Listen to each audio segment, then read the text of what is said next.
Hello, everybody, and welcome back to the Untitled Hoops podcast after a brief hiatus. Hello, welcome.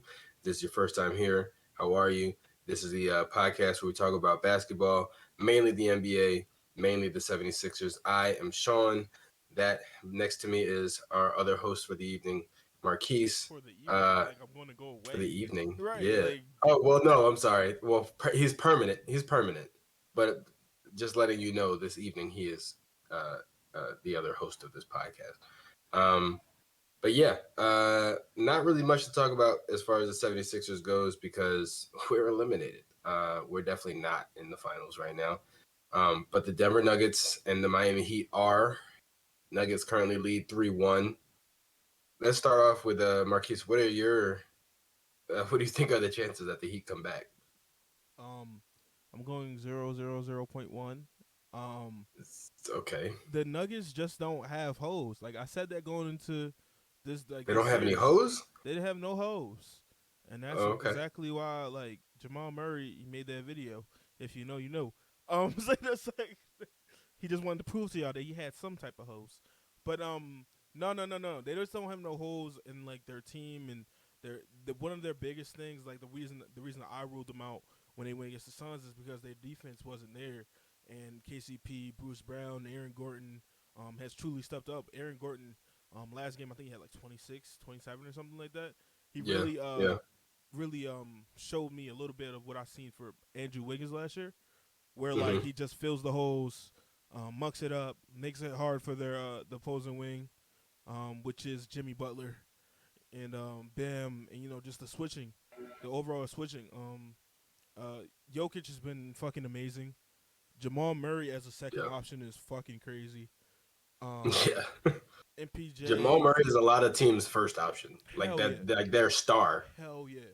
And the fact that this man hasn't made an All Star game yet is fucking ridiculous.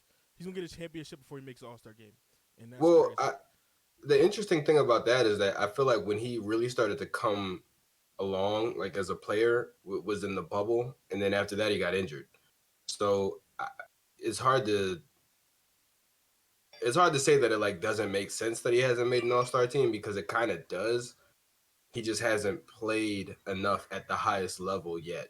And on top of that, it's the West. Like the West is super crowded with guards, so that kind of makes sense as well. Not But no more. still, After not no more. Yeah, after this series, that motherfucker's All Star. Like, there's no yeah. way in hell, unless he's injured. Knock on wood. Unless he's injured, he's not making an All Star game. There's no way in hell you do that to him. But at the Um, same time, I kind of feel like Jamal Murray is one of those guys like a Jimmy Butler, where he's not. I don't want to say he's not a regular season player because he's obviously still really good during the regular season. But I think he's always been one of those people to turn it up in the postseason. yeah. Like he plays at an all star, I top really, 25 player in I the look, league level in the postseason. I look at Jamal Murray and I just hope like at some point that Tyrese Maxey becomes that. Like Mm, they're just explosive because like you see they have similar games. They're both not point guards. They're like scoring guards. Obviously Jamal Murray is like 6'3", 6'4". Tyrese Maxey is like hmm 6'1", 6'2". But like the scoring prowess, Tyrese Maxey, I think defensively they're kind of the same, where they both soul spurts, but they're not like an elite defender. But Yeah, they have games where it's like, oh shit, where's this come from?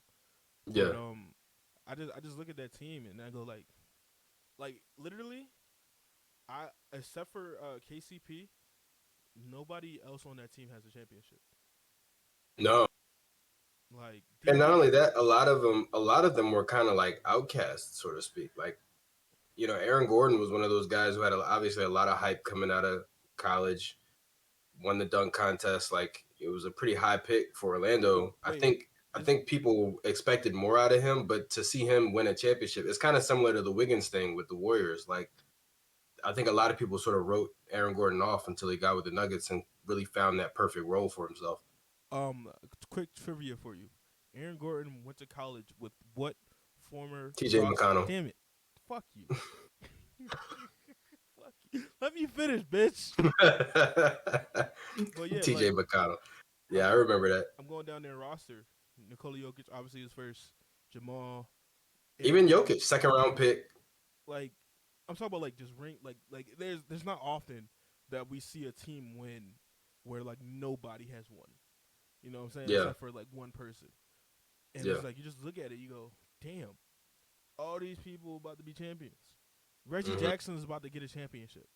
You know what I mean? Like yeah, Thomas Bryant, who was a fucking throwaway in a trade, who didn't even play in Denver, is about to win a championship. Ish yep, Smith finally, after fucking yep. 13 years with 13 different teams, Exactly. A different team every he season. finally get one. He finally gets one. Yep. Jeff Green, fucking DeAndre Has Jordan, like this. well now let me ask you this too. Has Ish played in the finals? Like has he actually gotten minutes? I don't think he has. I don't believe Ish has been in the playoffs probably more than 3 times. Okay. I could check I feel playoffs. like if he gets minutes in Oh the no, it's right. finals, that would make okay. I One. feel like if he gets minutes in the finals, that would make it even more significant. He's Like if he played actually can, if he's not just there, but he actually contributes. of his 13 years in the finals. He's been in the 13 years in the NBA. He's been in the playoffs. I think 6 years. Wow, And you see it this first year, 5 games, 1 game, wow. 4 games, 4 games, 5 games, 4 games. So he's not even playing. His playoff career average is 2.8. Points per game. Yeah, Wow, that's unfortunate. I mean, it is and it isn't, so to speak. I think it's one of those interesting situations because somebody obviously with him being on the Nuggets right now, Ish being on his 13th team in 13 seasons, like that's kind of come up a few times on social media. And it's cool to see like real basketball fans who are able to recognize how actually impressive that is bro got a because house in every state. yeah, like they're like that means they're every season, even if you get like let go, there's another team that wants you like lined up. We were the Like only every team. single season. Well, we had him twice, but it was It wasn't consecutive. yeah, and also 13 years. He did play for 13 teams, but he did have a couple stops with Detroit and Yeah, Washington, but he was traded in like a couple of those seasons. There was like a season yeah, where like he signed with like the Pistons or something, and then we yeah. immediately traded for him back. Yep. It's It's weird. Like that, like you gotta consider how many guys like look at PJ Tucker a while ago. Like you lose one contract and nobody offers you anything and you end up having to go overseas. Ish Smith has never had that problem. Like for the most part. He's just been in the NBA his whole he's been going from team to team, but there's always a team that wants him. yeah, of course. Like he a veteran. He's been around. At one Yeah. point, he was about to be the fucking franchise of the Sixers. So like, I mean, it's crazy to think of. But like, he's if it wasn't for his size, he'd probably be like the perfect backup point guard for any team. kind of like a Monte Morris Yeah, honestly. or like a Corey Joseph. Or Jordan Clarkson. Yeah, Like just come in, be able to handle the ball, run an offense competently, and score. yeah. Like literally, when he was with the Sixers, he was averaging 14 and 7. Yeah, You know what I mean? right. Like that's crazy. And we were like, we're gonna go in a different direction. Yeah, that's crazy. I'm actually like through this whole thing, this whole finals run. As a Sixers fan, as a Joel Embiid fan, you go Jokic is like that's that ball. Like I it, mean, yeah, and it's crazy that sometimes it takes some fucking real like legendary shit for you to see some shit or like for your mind to be like unclogged by bullshit, and you yeah, go, damn, Jokic is could be like the Tim Duncan of this era, where like he doesn't yeah, care about nothing, he just wants to win and go home. Like he literally just okay, fuck the MVP, fuck all this other shit. Let yeah, me get these championships so I can go back to Serbia and I'm gonna just chill with my family. Like he yeah. might be modern day Tim Duncan. I think that's a great comparison. I think sometimes people forget that Tim Duncan and Shaq played in the same era. Mm-hmm. because nobody. It's like people will talk about Shaq and they talk about like, oh, he was the most dominant center ever. He was the most, and it's like, but when people talk about Tim Duncan, it's almost like Shaq never But existed. just And without when people talk about Shaq, it's like Tim Duncan never existed. because one thing I will say, and it's probably the reason, is that Shaq was more marketable Yeah. than Tim Duncan. So a lot of people saw Shaq more because Shaq was in commercials, like even Giannis and like Joel and the Hmm. John Morant's, the like all these people, Steph Curry, LeBron, they're marketable. Whereas what they're going to do is commercials. They're going to show up here. They're going to do this. They're going to do that. You're going to see them Well, in a movie. Like you know what I'm saying? Like that that's kind of what I was gonna say. It's like I feel like Tim Duncan and Shaq are like the 2000s comparison for Joel and Jokic. Like people forget, yeah, Shaq was amazing, but Tim has more championships. Like Tim, shit, and that but that's it's like if you look at the situations, like Shaq was in an unfortunate situation where he came into the league sooner, but he was in a situation where he did not have the team around him. He had Penny for a few years, but Penny had injury issues. Then he goes to LA. He gets young Kobe before he really hits his prime, and then like they were able to win a three-peat. But then at that point, Shaq's at an age where it's like, all right, your timeline doesn't match with Kobe's. We're gonna move you. He goes, he wins another championship with D Wade, but then he becomes kind of a journeyman and he just bounces around the league and never really wins anything again. So you look at the other side where you have Tim Duncan, same team his whole career, same coach his whole career, same core pretty much his whole career. Tim Duncan, Tony Parker, Manu Ginobili, those three guys were together for pretty much their entire careers.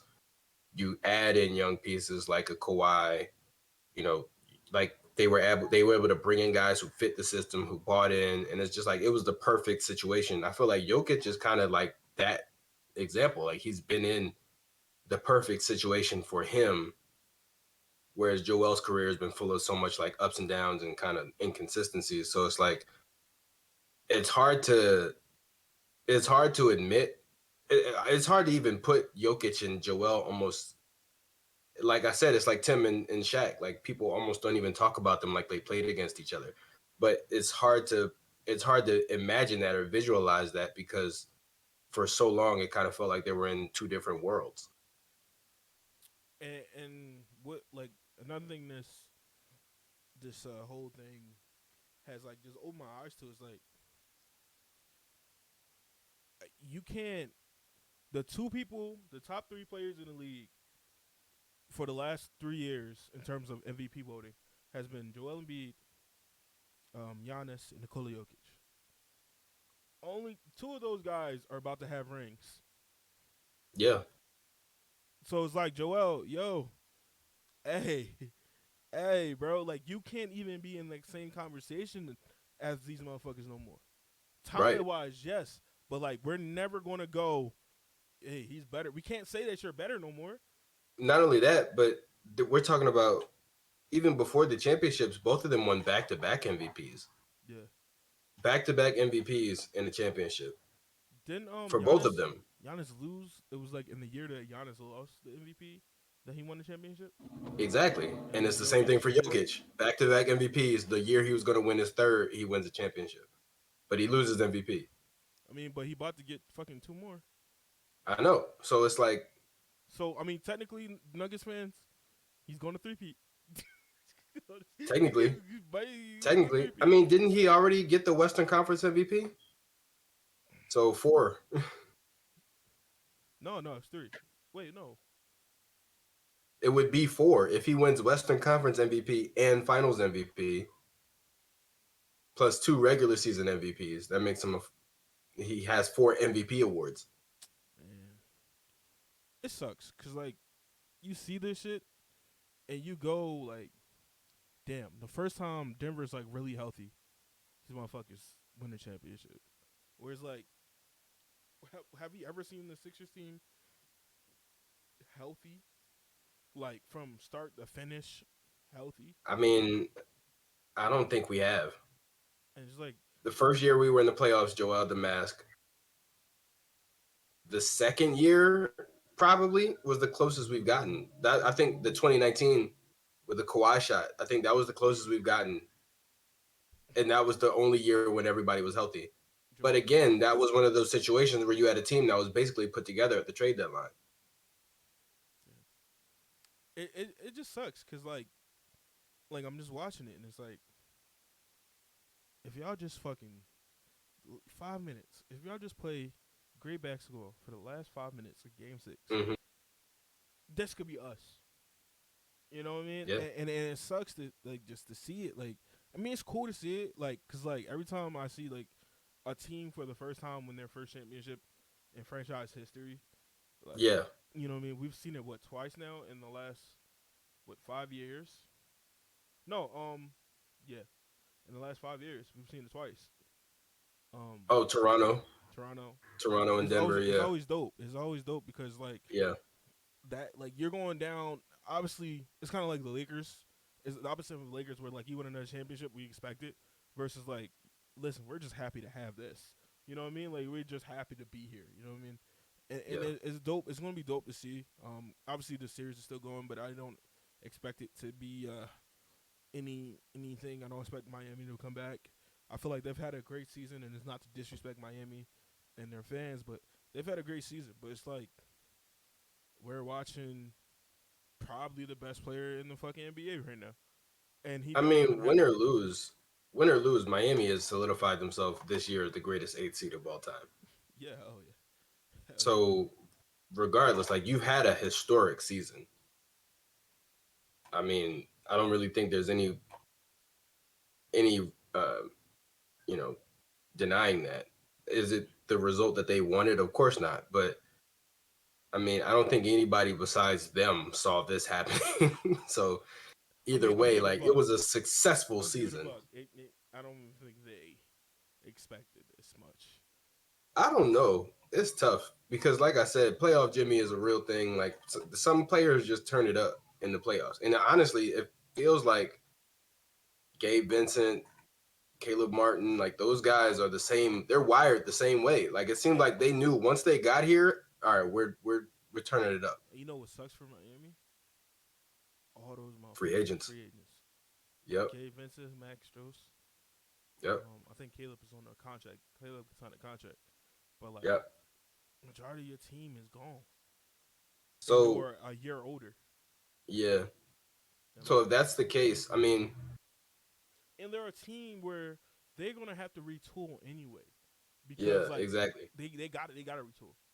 They have to Yeah, because like you I mean not gonna say you got lucky because y'all whooped some motherfuckers ass. I'm not gonna say y'all got lucky, exactly. but it's like how I don't expect y'all to do it again without some serious like not serious, just like more shooters, more consistency.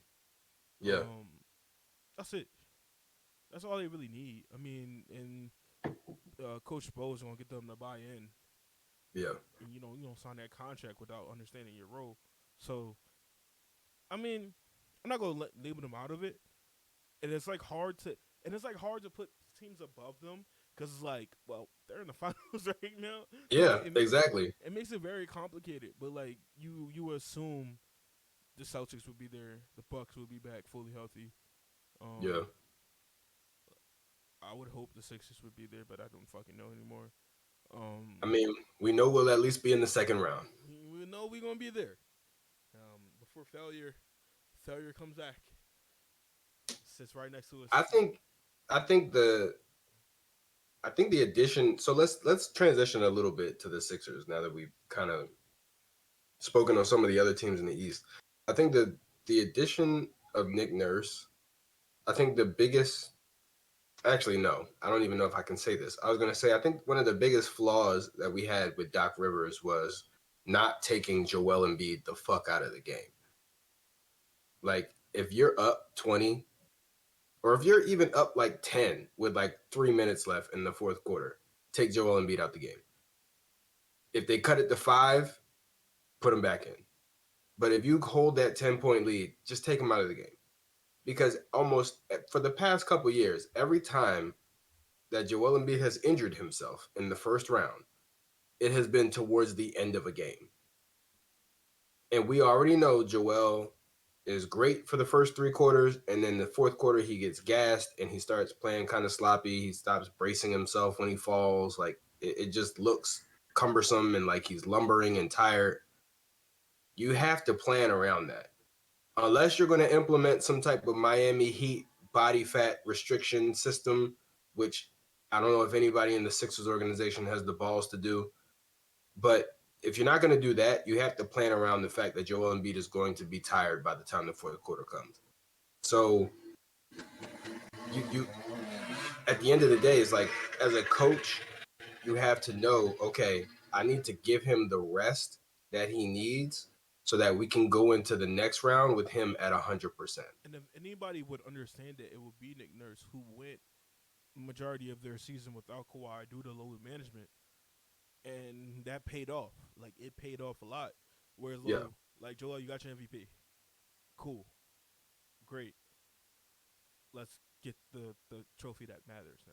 yeah, You know what I mean? And I feel like even I look back at it and I'm like, I got so fixated with him winning the MVP that like it was like fuck everything else. Like let him win this. yeah, Let him win this yeah, shit. Cause like you know, and you're when you're a fan and like he's like over here. I got a fucking Funko Pop version of this motherfucker. Like you get invested and he's like, damn, I want him to have everything. I want him to have yeah, everything. And it's like I feel as though I'm at a point where the Sixers have felt me to the degree where it's like, if y'all don't win no championship, we blowing this shit the fuck up. Like that's how I where mean, I'm at. this is that's why in the last, I can't remember if it was the last episode or the one before that, we got into that whole discussion about when is the right time to blow it up, because in all honesty, if you're gonna do it, now's kind of the time. See, like the problem with rebuilds is that you want to get ahead of it.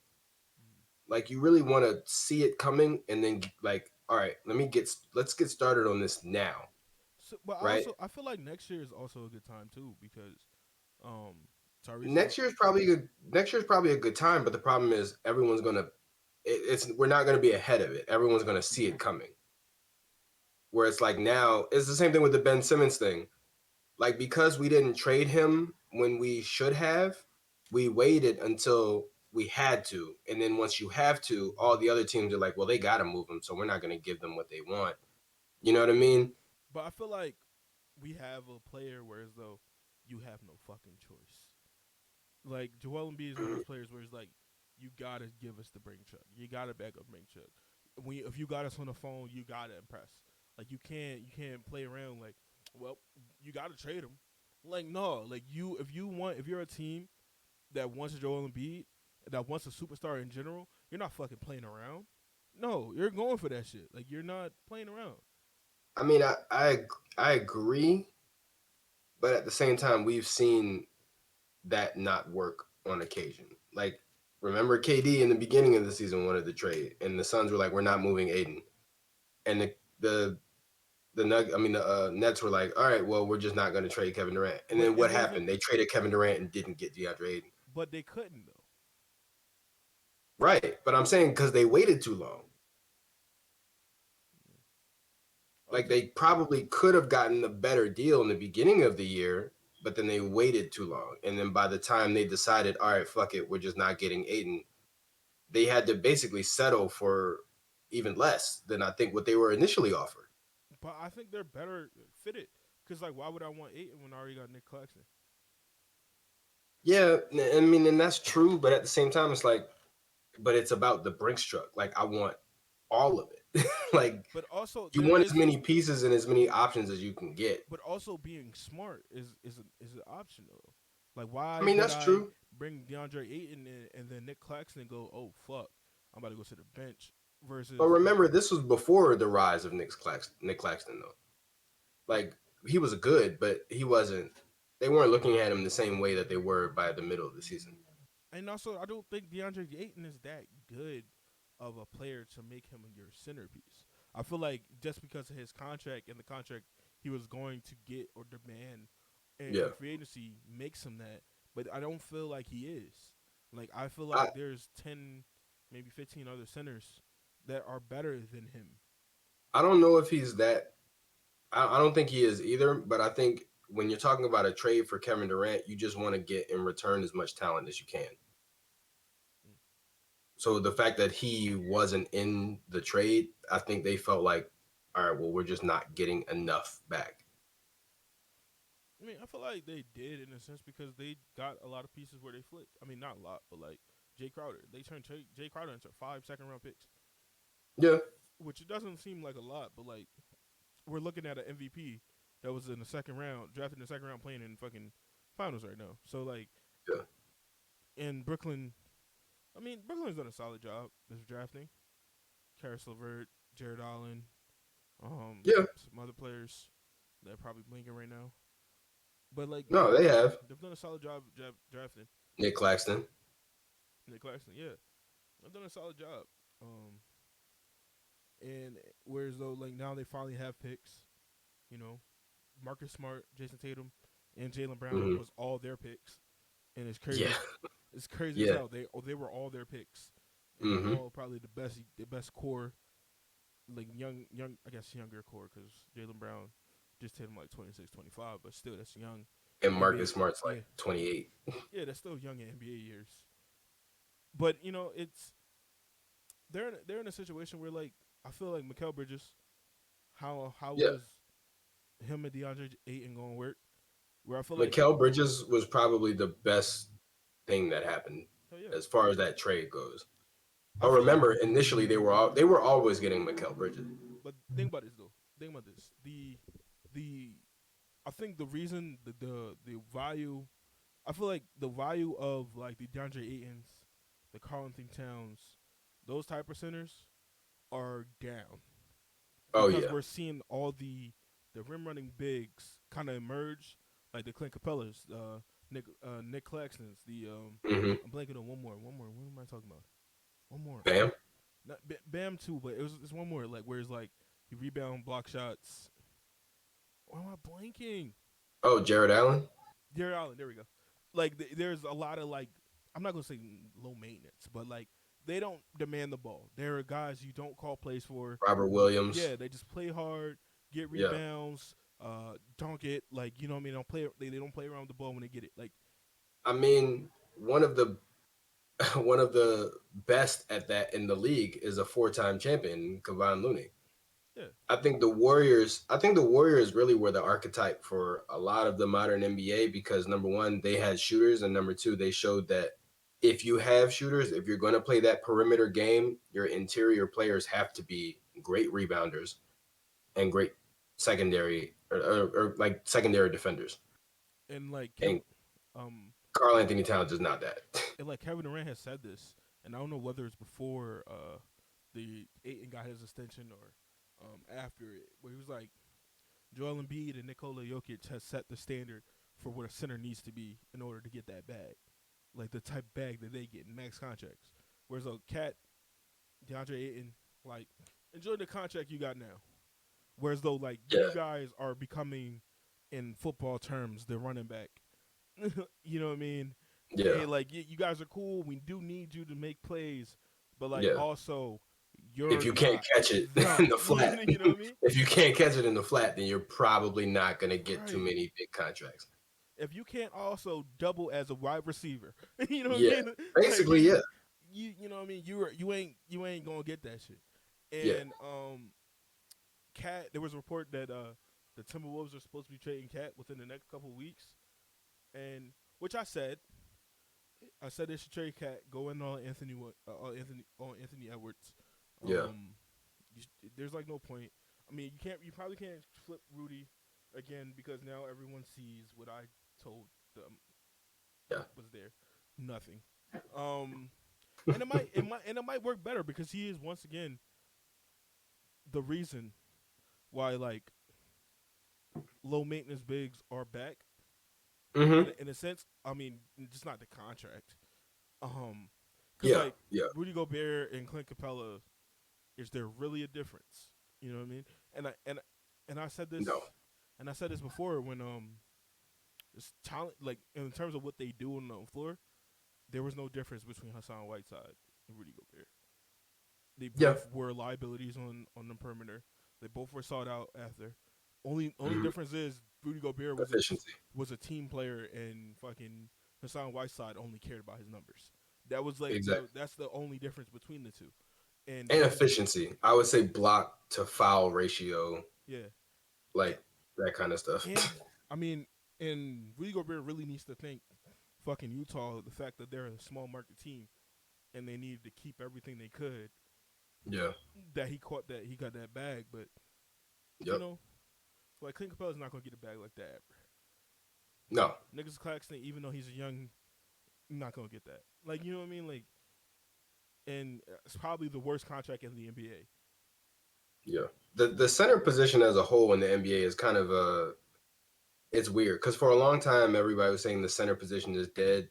Everybody was playing small ball, but it's not necessarily that it's gone. It's just that the role has reduced unless you are someone who the offense is able to run through, like a Joel Embiid, like a Nikola Jokic, DeMarcus Cousins back in the day before he started getting all injured and stuff. Demonis Like Sabonis. yeah, Sabonis. If you're somebody that the offense can play through, then you're not subject to the same scrutiny or the same restrictions as the other centers whose roles have been greatly reduced to just catching lobs and playing defense and running the floor. Which I mean, to be fair, that's what most centers did always, but now because the post game is almost gone, you know, there's no one even really training for that anymore, except for the guys who are going to become the best. They're trying to become the best centers in the league, like Jokic, like Sabonis, like Embiid. Um, Nobody really trains post work anymore. It's all just catch lobs, set picks, you know, And run the run. it's crazy to think. Well, they were having a conversation on the broadcast. Um, and they were like, Jokic and Embiid are already top 15 centers of all time. Yeah, And it's crazy to think that, like, but skill wise, we've never seen nothing like Joel Embiid, and yeah, we've never seen nothing like Nikola Jokic. Like these two one of a kind players, where like you have a center that is being your point guard, and then you have another center who's crossing over people at the fucking perimeter with this crazy ass dumbass pump fake that everybody goes yeah, for. And you know what I'm yeah. saying? Like the abilities that these guys both possess, individually and the same ones they have in common, it's never been seen before from a center. Um, I mean, if you want to just rank them in terms of greatness, I would say top 15 is probably appropriate. But if you're talking skill, we might honestly be looking at two of the two most skilled centers of all time. yeah, for sure. Because even Hakeem, as skilled as he was, could not knock down threes. His handle was not on Joel Embiid or Nikola Jokic's level. Like And it's like both of their it's not handles, there's not really any comparison really to what we're seeing. Like nobody's ever been like this skilled at the center position before. both of their handles aren't like it's very They're not. weird. It's not like they're good for a center. Like they're just good. Yeah, and it's weird because they both dribble slow as shit, and it's like Right. literally what me and Sean was playing fucking we was playing with the basketball at our job, and I was like that little shit that where I like try to dribble the ball and I would lose it. I've seen both of those motherfuckers do that shit, and I'm like, why is nobody like trying to pick their pockets like? And it's a crazy fact that they have that much respect and nobody's trying that shit. Yeah, because and I think part of the reason why is because number one, they're often being guarded by other centers or other bigs, and bigs don't. They're typically trained to not reach at all on the perimeter. Like just keep your arms up. Like just don't let them get past you. That's pretty much the goal. But at the same time, it's like when Joel Embiid loses the ball, it doesn't look like he can't dribble. It looks like he just made a small mistake. Mm. Like when James Harden loses the ball, it doesn't like you don't see that and think, "Oh, this motherfucker can't dribble." It's like, no, he just messed up a No, little. I mean I do that when But it's like I know for a fact this motherfucker can hit a between the legs crossover, step back, and then shoot it in your face. I know Joel Embiid can do it, but when he dribbles the ball off his foot or mishandles the ball or whatever, it's like I think people know like that doesn't mean he can't dribble. That doesn't mean that I need to go in there and try to steal the ball because he can still get control of it and then blow past me in a second. Like I seen Joel hit a hesitation between the legs, behind the back, and one on fucking Giannis. Where Yeah, like it was like Giannis was jumping at everything, and yeah. bro just still found a way. You know what I mean? Hmm. And they're both. I mean, I think Joel is probably. I don't think Joel's top 10. Um, I think he's on the cusp. I think if I had to put him somewhere, I'd probably put him like 13ish. Like they're Centers of all time, yeah, like 13. Because just greatness or skill. I'm talking about like if we're talking all time, I'm not really put factor in their Okay. greatness and factor in like the resume, the. Yeah, yeah. I'll put him That's like what I 13. mean. Like great. Like when I say greatness, I mean like the things they've done and achieved in the league. If Like I if I go Nikola Jokic, I'm probably putting him like 6. I don't think he's okay, quite top 5 yet because all those people in the top 5 for me have multiple championships and have done yeah. this more, like the Who? Hakeems, the So Kareems, the top Shaqs. five, I would say is Kareem, Mm-hmm. Shaq, Wilt, Bill. Kareem, Shaq, Wilt, Bill, and what? Hakeem. Yeah, and it's If like that's the case, I would have to drop Jokic to like 8 or 9 for real. because I still would put Moses Malone above him. Uh, I think I might even put. Mm, But this is what I'm thinking. This is what I'm thinking. When a player is at a certain caliber, and obviously we're assuming that the Denver Nuggets are going to win the championship. When a player is at mhm. the same caliber and they have similar resumes, I feel like the talent factors in, and then I would put Jokic over Moses Malone. Okay, okay. See, that's what I'm saying. Like if I'm going by just talent, like just skill, Like they're I'm one and going two, I'm going by interchangeable. resumes first, and then the Okay, talent. And then and like if I'm tongue tied in between those two, then the okay, talent factor is, you know what I mean? okay. It's like who's the I got you. best fucking player without a ring, AR or CJ AI. McCollum? Like the fuck, Like, you know what I mean? Like Yeah. both All right. obviously you look at resume and you go, well, I probably was not a great one because he destroys them, but resume. But like who's the MVP or Charles Barkley and Al Iverson? Allen Allen Iverson. It's also yeah, it's also not fair because they're not the same position. Well, Who's an MVP but didn't win a championship as a guard? Oh, Steve Nash. Steve hmm Nash or Allen Iverson. I would say Allen Iverson, You know what I'm saying? Like even though Steve Nash has one extra MVP, but Allen carried a team to the finals, and also mm, Allen has All Star Game MVPs. I think one or two. He's also like multiple time scoring champion, more All Star appearances, more I think All NBA appearances. Or actually, that might not be true because Steve played a little longer. but when he came back, he was kind of trash. You can't see it; it's kind of blurry. But there's just Allen AI. Iverson. You know what I mean? Yeah. He's over here. I can't get Joel because if I take off Joel, that whole entire thing is gonna fucking fall. Um, But see, the thing about Joel though is like he's still, even if you're going by resume, he's still. See, the hard part about Joel is the injuries. His resume is short, but it's not because he didn't produce; it's because he wasn't on the floor. but Like like, he missed the whole 2.5 seasons of his career in the beginning.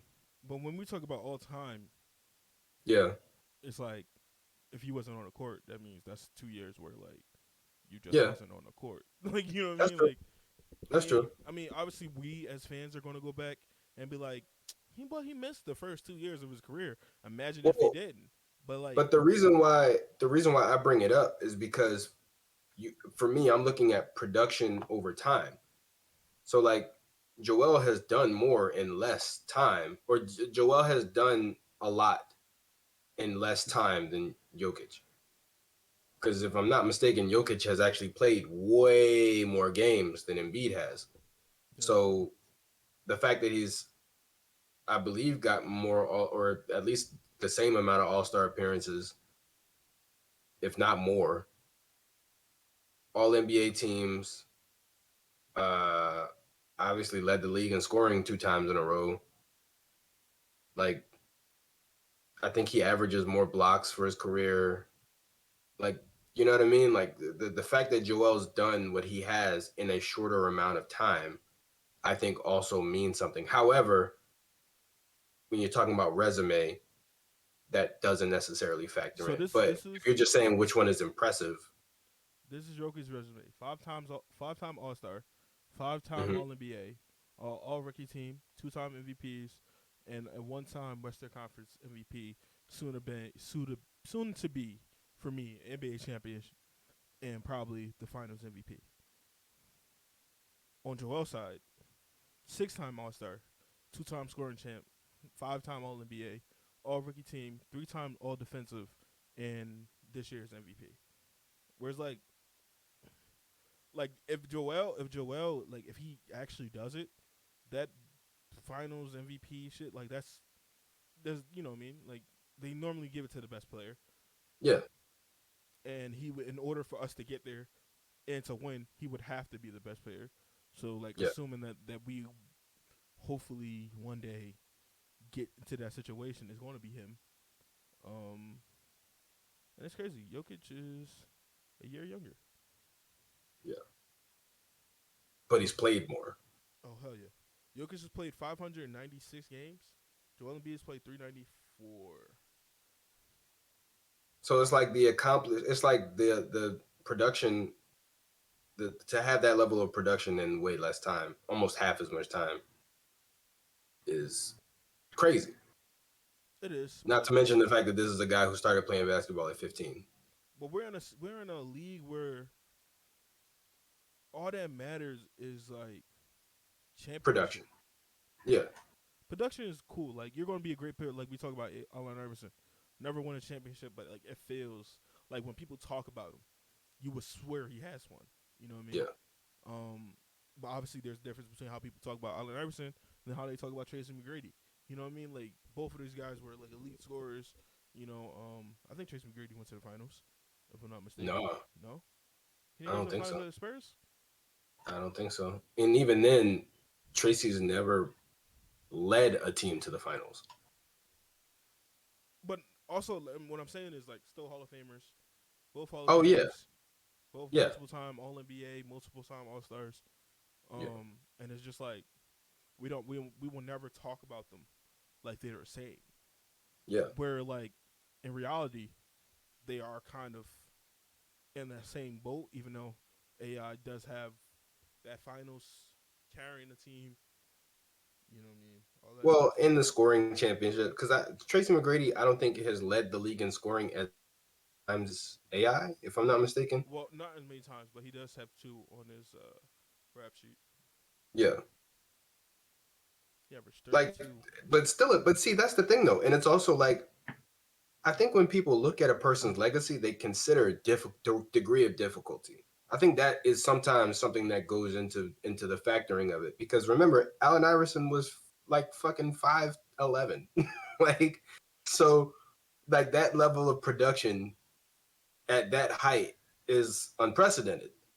You know what I mean? So I think that's part of the impressiveness of like the overall lore of Allen Iverson as a player. Tracy McGrady was like 6'8", so it's not quite as Tracy McGrady was bigger than Kobe, But like this, and even Kobe was able to accomplish more. the thing I would say is when I look for champions, when I look for the championship, I'm not looking how you got it. I'm just looking if you got one. You know what I No, mean? I know, but I'm saying when you start but it was like you said, after resume, you start going to talent. I think there's a clear difference between talent in Tracy McGrady and Allen Iverson. I think Allen Iverson was the more talented player, which is part of why we don't talk about them the same. Yeah. You know what I mean? Like you said, like you go through the resume first, but then after that, it's like if they're close, then it becomes okay, talent, who had more to deal with, who had more holding them back or whatever, like degree of difficulty. Like Allen Iverson had a lot of shit like to A deal lot of with. shit. So it's like that's the difference. You know what I mean? That's the differentiating factor between like why we talk about AI differently than Trace than T Mac. But I think at the end of the day, when it comes to Jokic and Embiid, at this point, it's pretty much solidified that Jokic is going to be higher on the all-time list because he has a Unless, championship. yeah, and I feel like Unless the Heat come back. If the Heat come back, no, I mean Jokic like just gonna unless drop a few Joel spots. evens the score Oh yeah, yeah, exactly. because If like Joel evens the score, then it'll be different. and it's very different because T Mac and Allen Iverson is those MVPs that Jokic could that has. Joel could have had those too. You know Right. what I mean? He could have had. You know what I mean? Now obviously Jokic fans go that one MVP that Joel has. Jokic should have that one too. So it's like Exactly. But they're it's so. close. I feel like they're so and like Sixer fans are like on Twitter like talking like, damn, Nuggets fans are going to lay into it. So I'm like, bro, one, they deserve to, bro. When you win a championship, you're supposed to be on top of the fucking world. It's fuck Exactly. everybody who doubted us. Fuck everybody who was against us. Like it's going Uh-huh. to be that way. And if the Sixers do that shit, you don't think I'm talking shit to everybody? Like Yeah. every fucking fan in the history of fandom.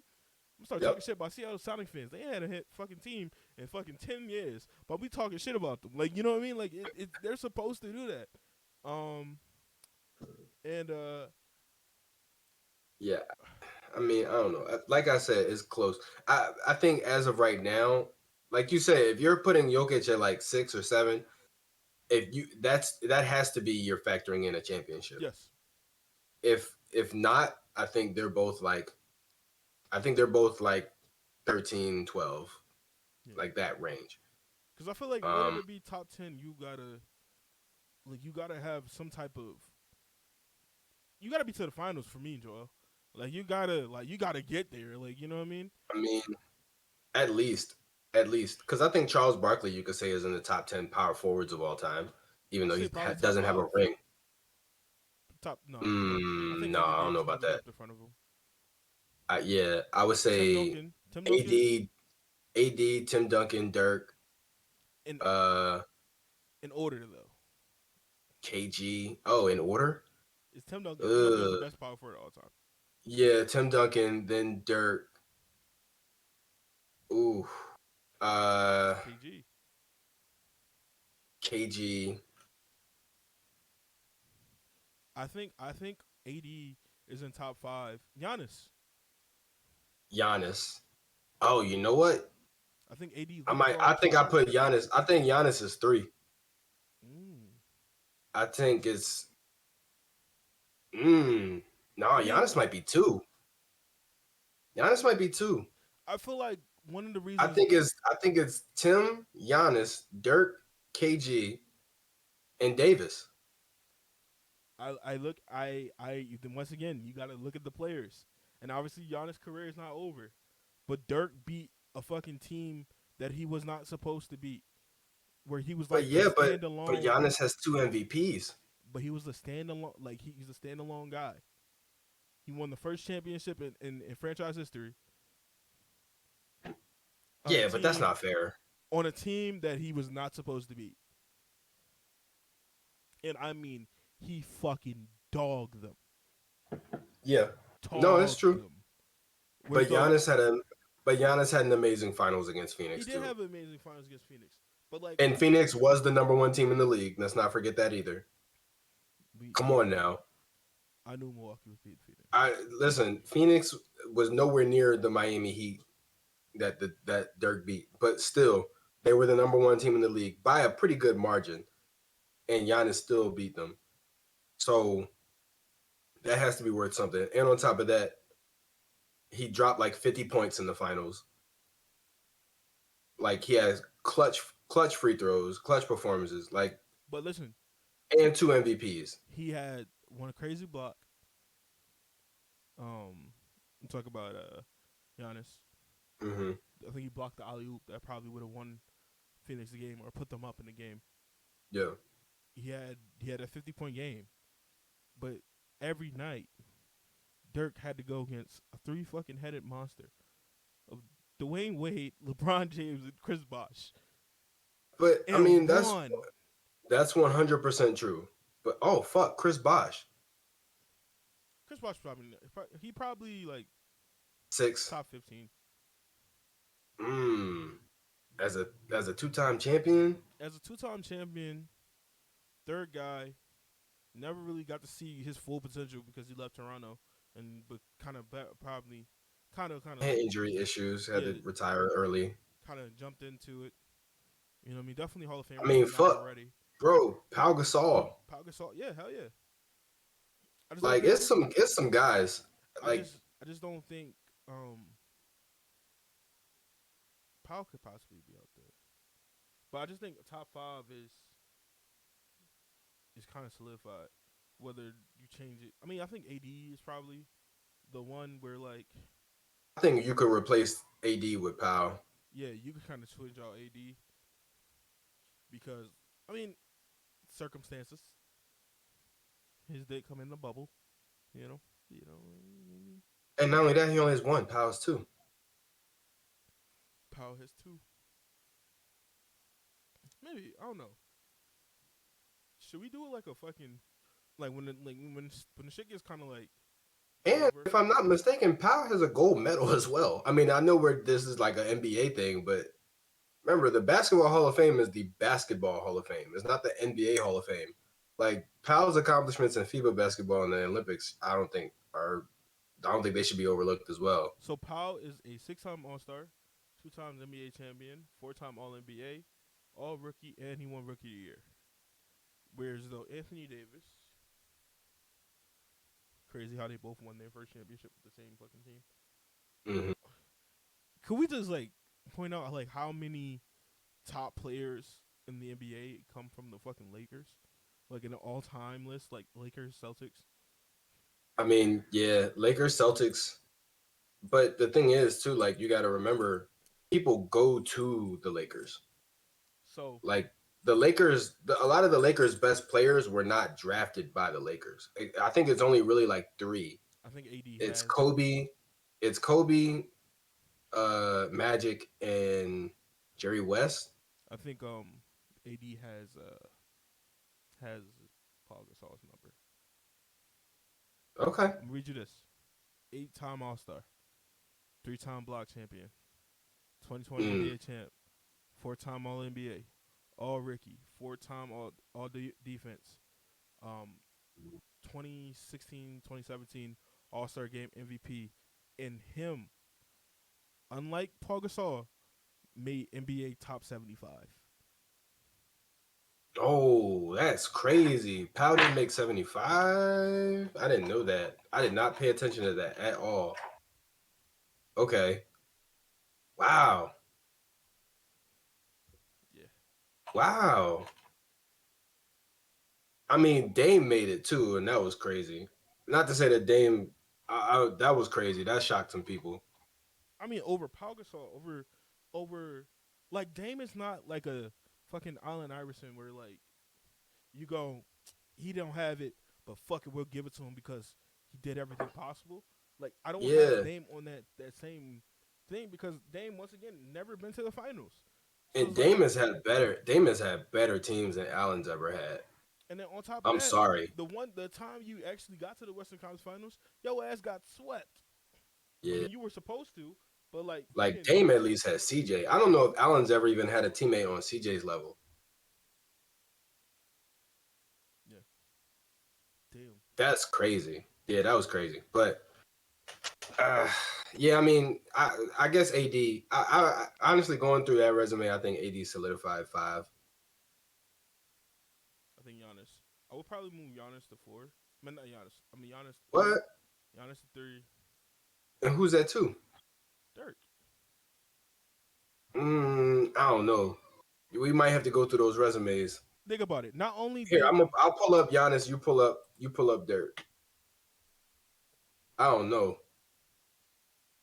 not it's like not only did you win a championship, you won a championship against the Miami Heat, and also that championship was the first in your team's history. You defeated the odds, and then it created history. All right, I got Giannis pulled up.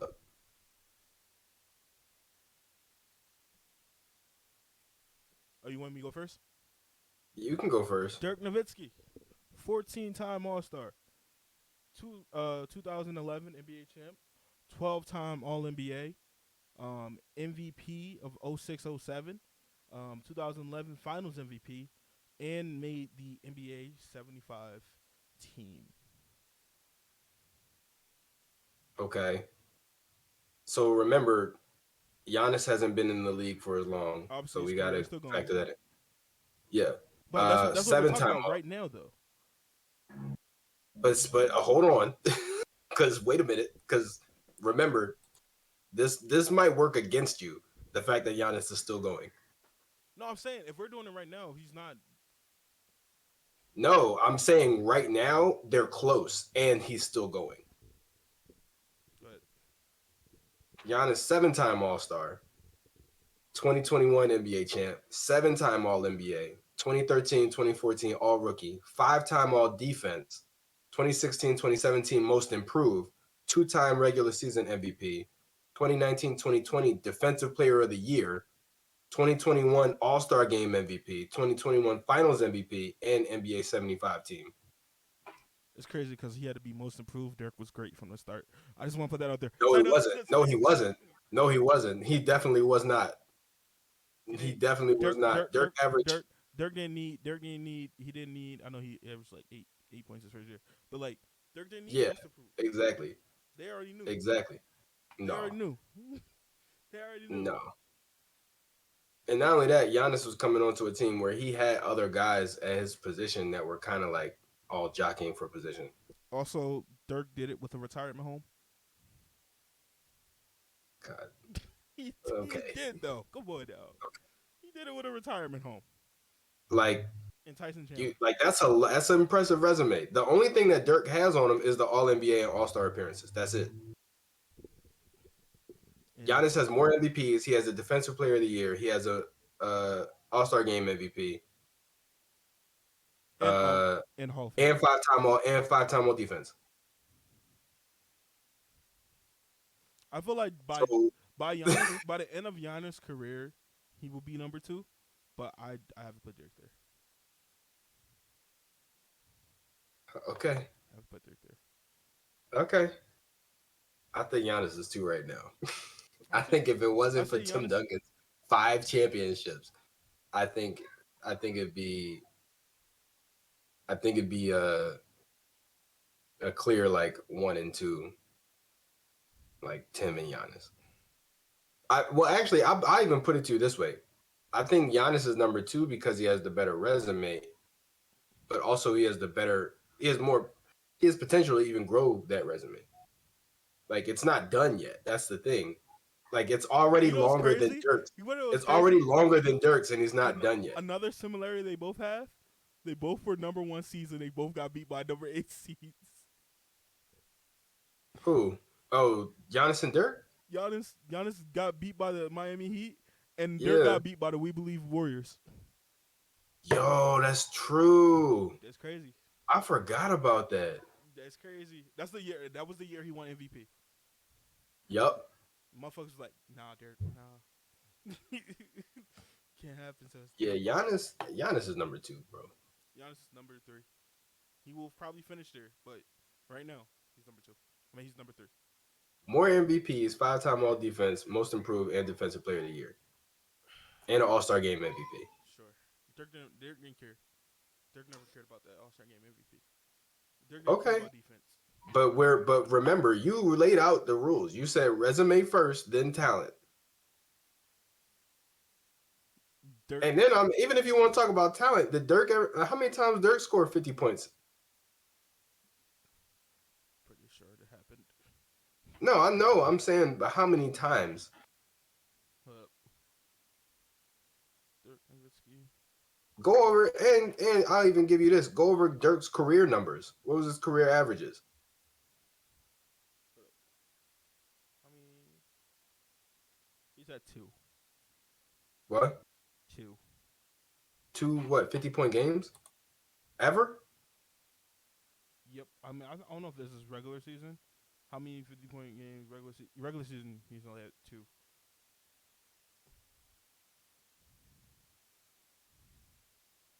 And Dirk's career numbers are 27-2.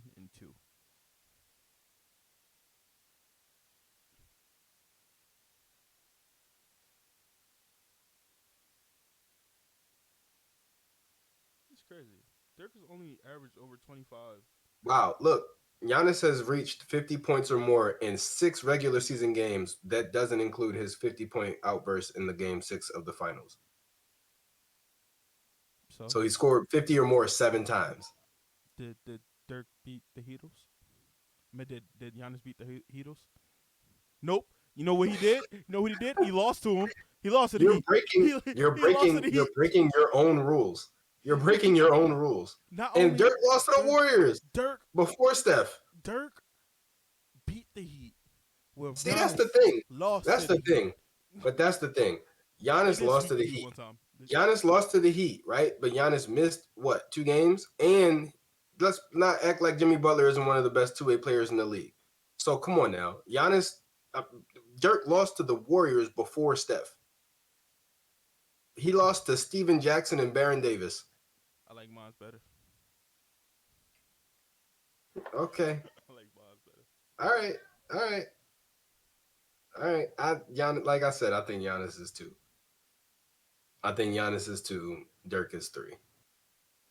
I do feel like Giannis can become that. Yes, but right now, currently as we I speak, think Dirk. It's. I think it's Tim, Giannis, Dirk, Charles Barkley. no, I can't. Actually, no. I don't even know if I I should put can't. I Charles can't put Barkley. Charles Barkley in there. Too many people have kind of hopped over him for me. Who? I would put Anthony Davis over Charles Barkley. Okay, but still, we talking about the top 5. That's still only 5. I And mean, even if you put AD at 4, that's still only 4. So who's 5? I would say Charles Barkley or Moses or not Moses Malone. Karl Malone. so you just gonna completely forget about Kevin Garnett. I mean, Karl Malone's on the. Listen, okay, sure, championship. You just said Fine. Karl I'll put Malone. Karl Malone. Yeah, I said Kevin Garnett. I know. Oh, You said you're gonna skip over Kevin Durant. I mean Kevin Garnett and go to Karl Malone. And I said, well, Karl no, Malone is like number no. You 5 on the all-time scoring list. you skipped over Kevin Durant to put Charles Barkley there. No, I remember. I'm saying like there's guys who I feel like are high up on that list of all-time power forwards that could be in the 5 spot. Kevin Garnett, sure, is one of them, but I think some people would put Karl Malone. I think some people would Charles Barkley at number 5. I'm sorry. You gotta be top 5. You gotta have a championship. Okay, so Kevin Garnett, I think top 5. fine. Top 5. You have to like even like once again like But if that's the case, you're saying Chris Bosh has a better case than Charles Barkley. no, because their resume is not the same. Okay, We're still going by the resume than talent thing. but if the resume is that important, I would still put Barkley above KG. All right, pull up Charles Barkley's that pull up Charles Barkley, and now I got All Kevin right, Garnett. Go on. all right.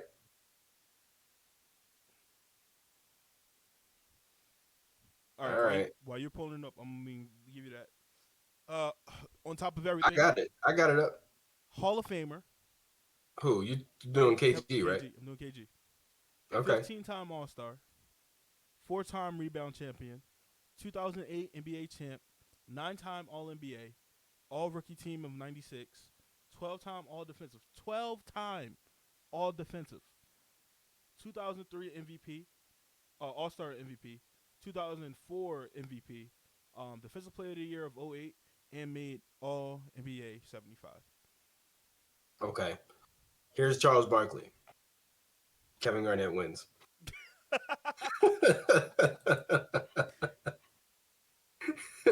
KG wins. Never mind. You're right. 12-time All Defensive Team is fucking crazy. Yeah. Yeah. See, Charles's resume isn't that long, but I think you also got to consider the fact that Charles was playing against MJ. So So did Kevin MJ, Garnett, motherfucker. No, but not as long. Nigga, MJ and Charles were literally drafted together. So, Come on now. so They were not playing. KG did not play against Michael Jordan for nearly as long as Charles did. Charles would be a champion if it wasn't for MJ. coulda, woulda, shoulda. Charles Barkley at one point was like the second best player in the world. So like, come on now. Coulda, woulda, shoulda. But yeah, no, Charles Hall of Fame, 11-time All Star. See, that's the thing. Charles also didn't play as long, but How many years did he 11-time All play? Star. Huh? How many years did he play? Uh, It's probably like 13. where does it say that on Basketball Reference? It says career length all the way at the bottom of like their whole profile, like when it says Oh, their okay, position and stuff. 16 seasons. Okay. KG played 21. Yeah, Damn, he did play 21. yeah. So what? Five more seasons. Yeah, Um, but KG's last 5 seasons was him kind of being like a Udonis Haslam. my nigga Charles Barkley's last 5 seasons was him being fucking uh Kendrick Perkins. Cause like, cause like he was with Brooklyn. You know that's bullshit years. Yeah. Bullshit years, and then he wanted to go back to Minnesota and retire. You know they haven't retired his fucking jersey yet. What? Minnesota hasn't retired KG's jersey? No. Why? That's dumb. Let me make sure. He's literally their greatest player ever.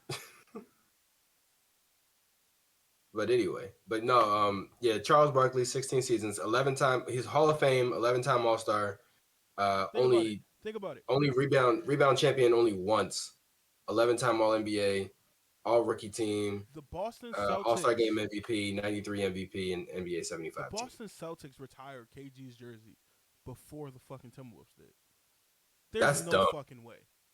I mean, he was their best player on their championship team, so that makes sense. But still, Minnesota should have done it first.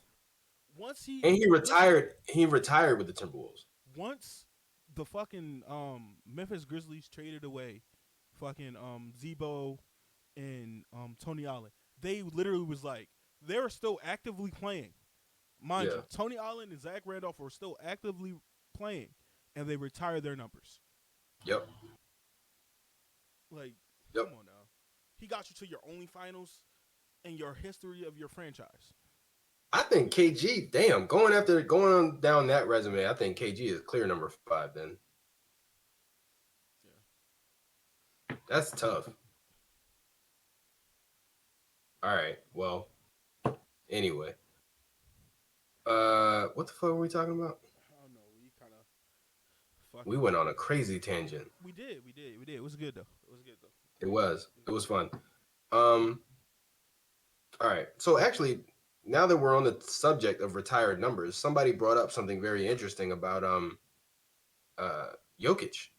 So as you might know, Jokic wears the same number as Carmelo Anthony. So technically, Denver cannot retire Carmelo Anthony's number.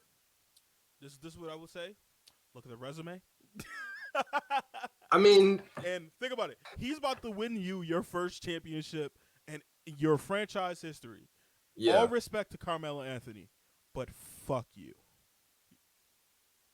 That's still, I mean, it's a bit disrespectful. Like it's a little bit disrespectful. I expect the Knicks to possibly retire Carmelo Anthony's jersey because that number 7 was fucking iconic. Yeah. But like, listen, you're once again 2-time MVP, about to lead your team to its first franchise championship ever. Yeah. And then, as well as Carmelo, there was also the issue of Ray Allen in Milwaukee. Giannis wears the same number.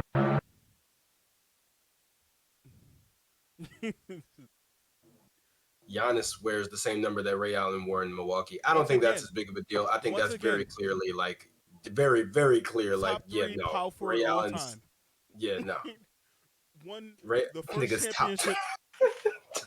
I heard that. Try to sneak that shit in I said there. top three. Top three power forward of all time. Yeah, no, he's top two. Top three. To be top two, you gotta be Okay, top three anyway. So fuck.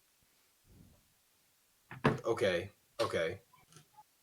Semantics. But anyway, That's how it work though. You know what I mean? yeah, I get it. But he's number two. Anyway, Number uh, two.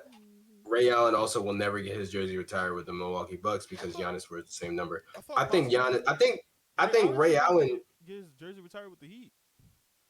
Right. He kind of So I saved don't know if their he ass. cares about Milwaukee, even though the best version of Ray Allen was with Milwaukee. Yeah, of course.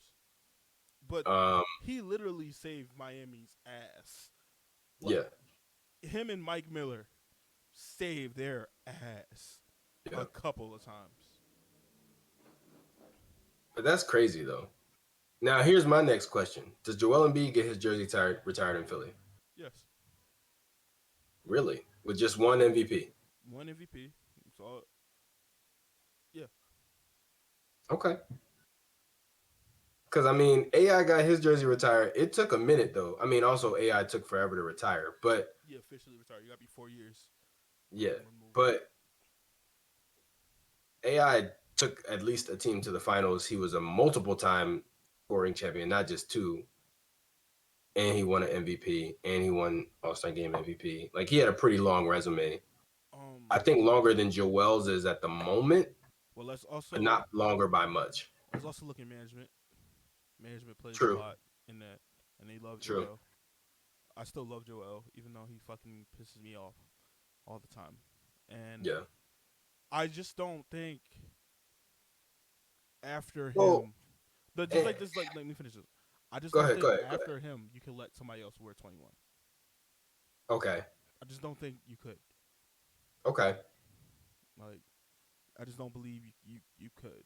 Like, he has after all the bullshit we went through, even though we've been eliminated second round, all of this time, he brought basketball back to Philly. We were in this drought for forever. Even when our team was the mediocre Andre Iguodala, Drew Holiday, that we knew what we were. You know what I mean? He brought basketball back. He brought the hope back. Even though we haven't done nothing with it, the hope is there. I know, Yeah. even though I said I give up on this team, playoff time, I'm going to be right back in the same fucking situation, rooting Hmm. for these motherfuckers. Like he just brought it back. Like he brought the feeling back. And like if he ever wins a championship, the city, like there's nothing in this city while he's here he will ever Yeah. have to pay for. He will ever have to like going out for him would be a fucking hassle because Yeah. motherfuckers just want to see him. Like I mean, even if he wasn't Joel Embiid, he's still 7'2". I yeah, imagine that alone draws enough attention. So yeah. But I think the thing about Joel is that he will always be synonymous with the process. I mean, his nickname is the process. But and also he those nicknamed years, himself. yeah, like those years will always be synonymous with the name Joel Embiid. And I think honestly, whether or not he gets his jersey retired depends on the way that people look at the process as a whole. Like, and when it's all said and done, Because well did also it, did it, was it worth it, or was it a huge mistake? but also we're not one of those franchises where you have to win a championship to get your jersey retired. True. Like we're not a LA where like yeah, you could be great, but like unless you win a ring, we don't give a fuck. Like you Right. didn't the job wasn't finished. Right. You know what I mean? Um like I don't think anybody's jersey in LA is retired without them having the championship. Yeah. I just don't think so. Like even I mean, Chicago, but at the same time, they've won a lot of championships. I'm saying, even like Chicago, like there is real like Chicago fans are saying like Derrick Rose should be the first one to get his jersey retired because he bought an MVP. Kind of Yeah. like similar to Joel, never really made it to the finals. I Yeah. don't think they even made it to the Eastern Conference Finals. Because I thought the Heat kept Who? getting The them. Bulls? Yeah, I think they did. I think they lost to Miami one or It was either Miami or Boston, I believe, in 2010, or Miami in 2011. I wish there was a way you could just go back and just check this shit, the Yeah, playoff standings from each year, without having to type this shit in. yeah. But I think they have been to a conference finals though. If I'm not mistaken, they lost to Miami. You are correct. Yeah, They in the first year of the Heat being together, they beat the Chicago Bulls in the Eastern Conference Finals, and right. that was when our number two power That was forward, 2011. yeah, the number two power forward all Okay. time, won the NBA championship. I knew it was either 2010 or 2011, so I couldn't remember if it was Miami or Boston. But um, yeah, I do remember that though. Uh, yeah, but see, Derrick Rose also was the youngest MVP of all time, so like that was Is still history. is Derrick Rose a Hall of Famer? Ooh, I feel is like Derrick Rose a Hall of Famer? Maybe, but not first ballot. if Grant Hill made it, you got to give it to Derrick Rose. You gave it to But Grant. see, but I feel like Grant here's Hill the got thing. majority of his shit off of what his potential would have been if he never got injured. I know, but what you also have to remember is that I said it earlier that it's the basketball Hall of Fame. It's not the NBA Hall of Fame. It's also you they also factor in Grant Hill's college career. So that's part of the reason why Grant Hill got in. He won multiple championships at Duke. So it's the same thing with Carmelo. Like Carmelo, like NCAA championship, like with Syracuse, and multiple time gold medalist. So like that all factors in. So you can't necessarily say, oh, well, he didn't win a championship. But it's like, yeah, but his total resume is actually really, really long. Derrick Rose has the MVP, but in terms of overall like achievements, he's probably not that far ahead of Grant Hill, actually. Now, Grant Hill, sure, like you could say if Grant Hill got in, Derrick Rose needs to get in. But Grant Hill is also in because they consider things more than just NBA career. But once again, to your point, he's the youngest MVP of all time. Right, You right. can't No, disregard that. I think Derrick Rose is a Hall of Famer, but I don't think it's first ballot. No, I don't think so. He definitely has to wait a little bit. Yeah, Chris Webber had to fucking wait forever. yeah, Is he even inducted? Did they even? Did he yes, he even get did. in? He is. Okay. I know. I Yeah, remember every year it came around, this motherfucker was just waiting. yeah. But no, he is. And Chris Webber is another one. Chris Webber's career is marred with almost winning, like college and NBA. Like the Fab Five lost to Duke repeatedly. Dog. Yeah, 2021. He retired. Forgot that. I don't know. I mean,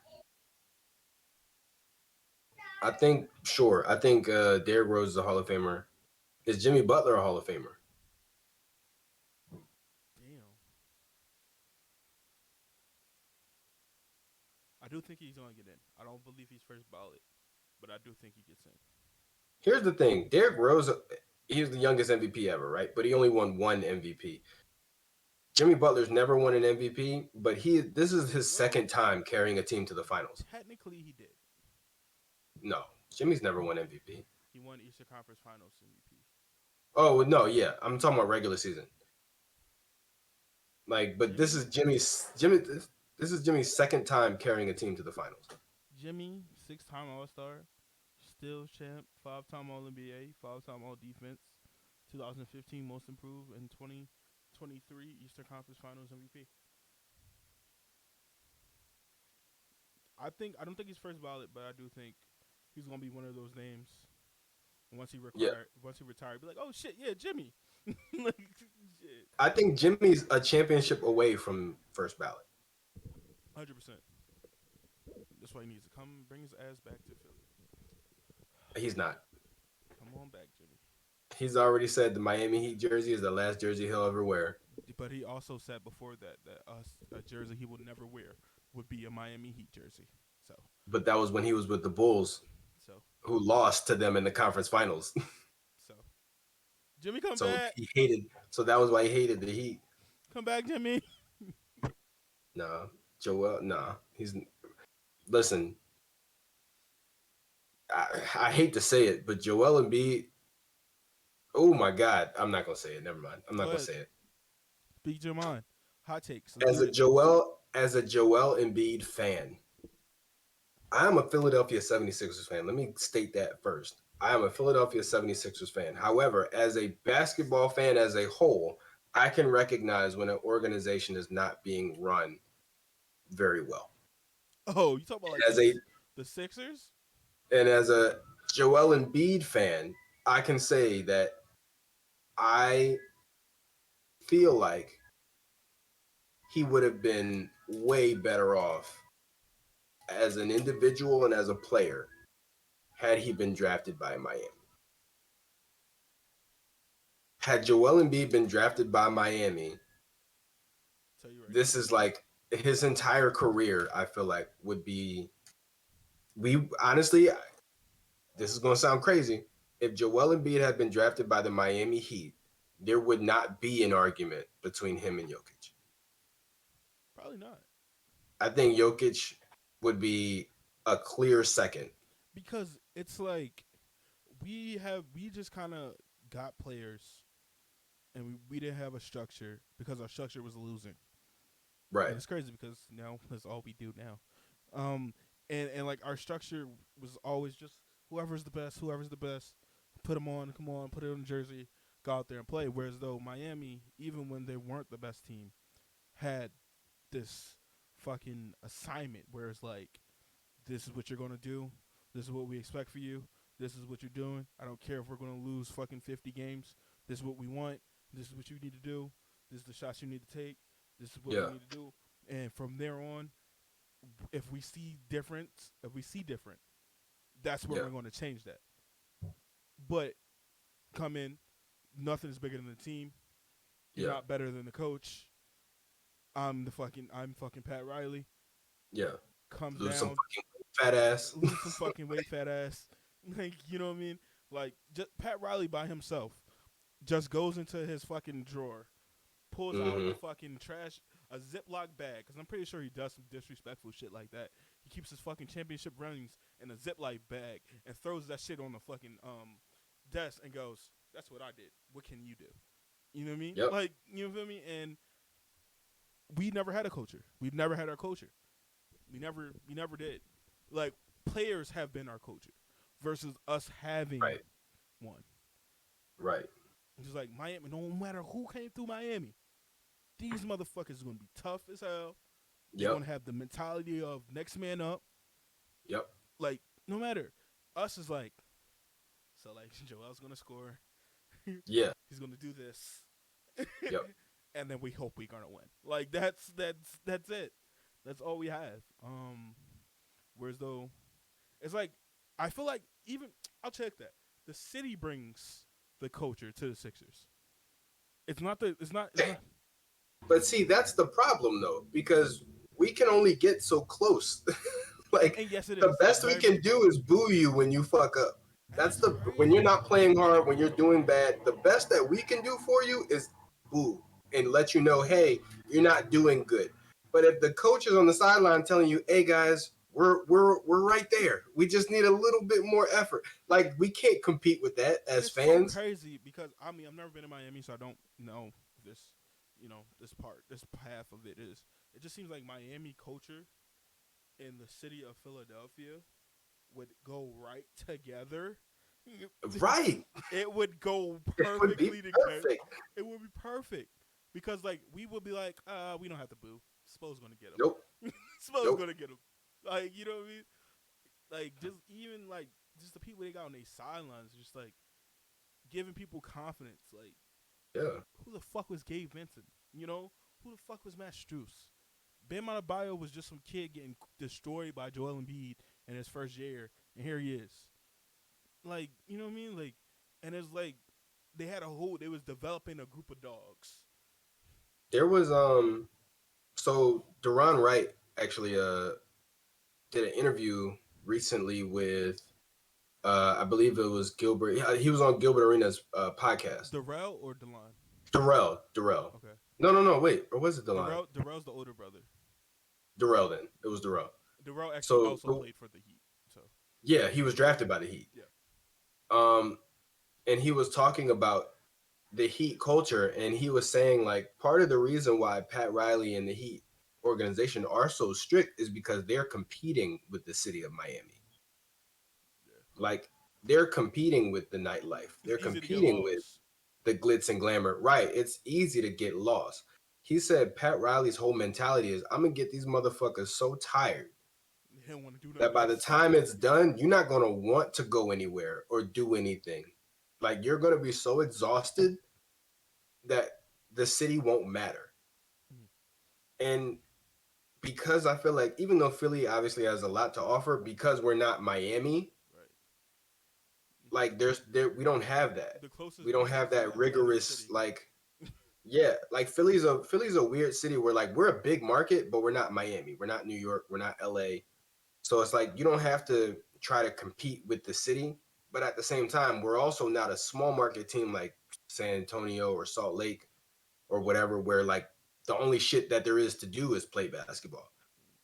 So it's like it is also kind of easy for guys to get lost here because there's enough to do that you do want to go out and hang out, but the organization isn't viewing it as like, oh, well, we're not we're not. They're not viewing it as like, oh, we got to keep these guys focused. We got to keep these guys in shape. We got to do all this stuff to make sure that they're staying in line or staying on track. So we don't have that rigorous like, you know, keep working, keep grinding kind of mentality. It's more so of just like, hey, you guys are adults, you're professionals, you'll figure it out. And it's like that's not gonna work. Okay. Well, before we close out, because we are at an hour and 30, and we've been Mhm. comparing players the majority of the fucking episode. Um, the Sixers, back on the Sixers, Yep. have hired Nick Nurse. We mentioned it earlier. He was one of my guys, one of my top two guys, and then Hmm. my other one of those top two decided to go to Boston. So that's cool. Um, Wait, what? I Sam, didn't know that. Sam Sam, Cassell went to Boston. he's the lead assistant for the Boston Celtics now. Yay. Um, Nick I didn't know Nurse. that. Nick Nurse is the new head coach of the Sixers. Um, so Wow. I kind of had some pros and cons of this. Nick Nurse was very much dependent on his starters, to so much so that I feel like people were talking bad about Fred VanVleet, but I also think a lot of that was Fred VanVleet just being fucking tired because he's playing Yeah. 48 minutes every fucking night. Yeah. He's playing 49 minutes of a 48-minute game. He's fucking He's just done. His legs Yeah. wasn't under him. He couldn't hit a shot. Couldn't buy a shot. He had a worst shooting year of his career, and I think that was one of the reasons because like he didn't know where else to go, so he kept his guys in. So that does scare me a little bit because like we have a Joel, and you know, though I did say he's going to understand load management, but also what is going to happen when he has to play. Um, Well, see, the thing about the load management is that with Kawhi, it was a little bit easier because the Raptors have been doing an amazing job of drafting a bunch of Kawhi type players. mhm, Like they just go for the 6'8", 6'9" wings with long arms who can defend and switch on defense and all this, they're super athletic and all that kind of stuff. So when Kawhi was sitting out, you had a OG Anunoby, you had a Pascal Siakam, you had, these other guys who you could kind of put in to not necessarily like completely replace Kawhi, but just to do some similar things. mhm. There is no replacing Joel Embiid. There's nobody who comes in off the bench and gives you what Joel Embiid gives you remotely. Like, so that's going to be the biggest issue. And that's been the biggest issue for a while, with the exception of the 1 year that we had Andre Drummond. So, you know, like we've never really had a great backup option for Joel. And then in all honesty, that's been one of the biggest detriments to like the Sixers' success over the past couple of years is what the fuck do you do when Joel's not in the game? Um, and that's going to be a big hurdle for Nick Nurse. But at the same time, that's also more so on, you know, Elton Brand and Daryl Morey is like, how do you fill that hole? It's your job to go out and get the players, not Nick Nurse. So I we'll definitely see. think when you hire the coach, most franchises, if you're going to hire a new coach, if you're going to fire a coach, this is the time. This is the correct time to do it. Yeah. To hire and or fire a coach right before the draft, right before free agency, so like the coach can get their input in, and I obviously, mean, we don't have any draft picks, but yeah. yeah. I mean, I'm pretty sure they're gonna buy one, or they're gonna like Yeah. flip Yeah. Furcon or Jaden Springer for a fucking second round pick. They have been Mhm. working out people, so like that's what makes me think that they are going to try to buy or trade for a pick. Um, Okay. but I did have some free agents that I have had my eye on, Sean. That Okay. I think with Nick Nurse and what this team is missing, right? And I want to go by the least known guys before I get to the guys that are not household name but more known. Okay. As our backup point guard, you might be surprised at this, but I decided to go with Justice Winslow. Now, Wait, what? okay, listen to me, right? Justice Winslow. Okay. Oh, can't pull up his stuff right here. Hold up. Justice Winslow reminds me a lot of Draymond Green in the sense that he can play make, rebound. He's not a scorer, but playmaking and rebounding off the bench has been something we have not had. Okay. We've either had either or. Either we had Andre Drummond fucking rebounding, or we had TJ McConnell playmaking. There was never a place where we had both. Right. And also, he's a 6'6" wing that Yeah. can fuck shit up. Yeah.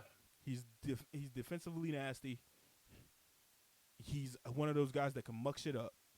I like the idea of getting Justice Winslow, but I don't like the idea of him being a backup point guard. I do. I think that should be reserved for, I mean, at this point, basically DeAnthony Melton. But this little thing, Justin Winslow is a better playmaker than D'Anthony Melton.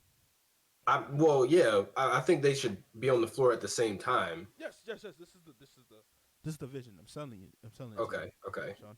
Uh, No, I'm buying it. I'm buying it. I agree. he's a big wing with his Nick Nurse love. Larger wings. Larger Yes. wings. He's not a big wing, but he's a larger wing. He knows how to He's defend. stocky. Yeah. He knows how to defend. NBA body. Hmm. Tough.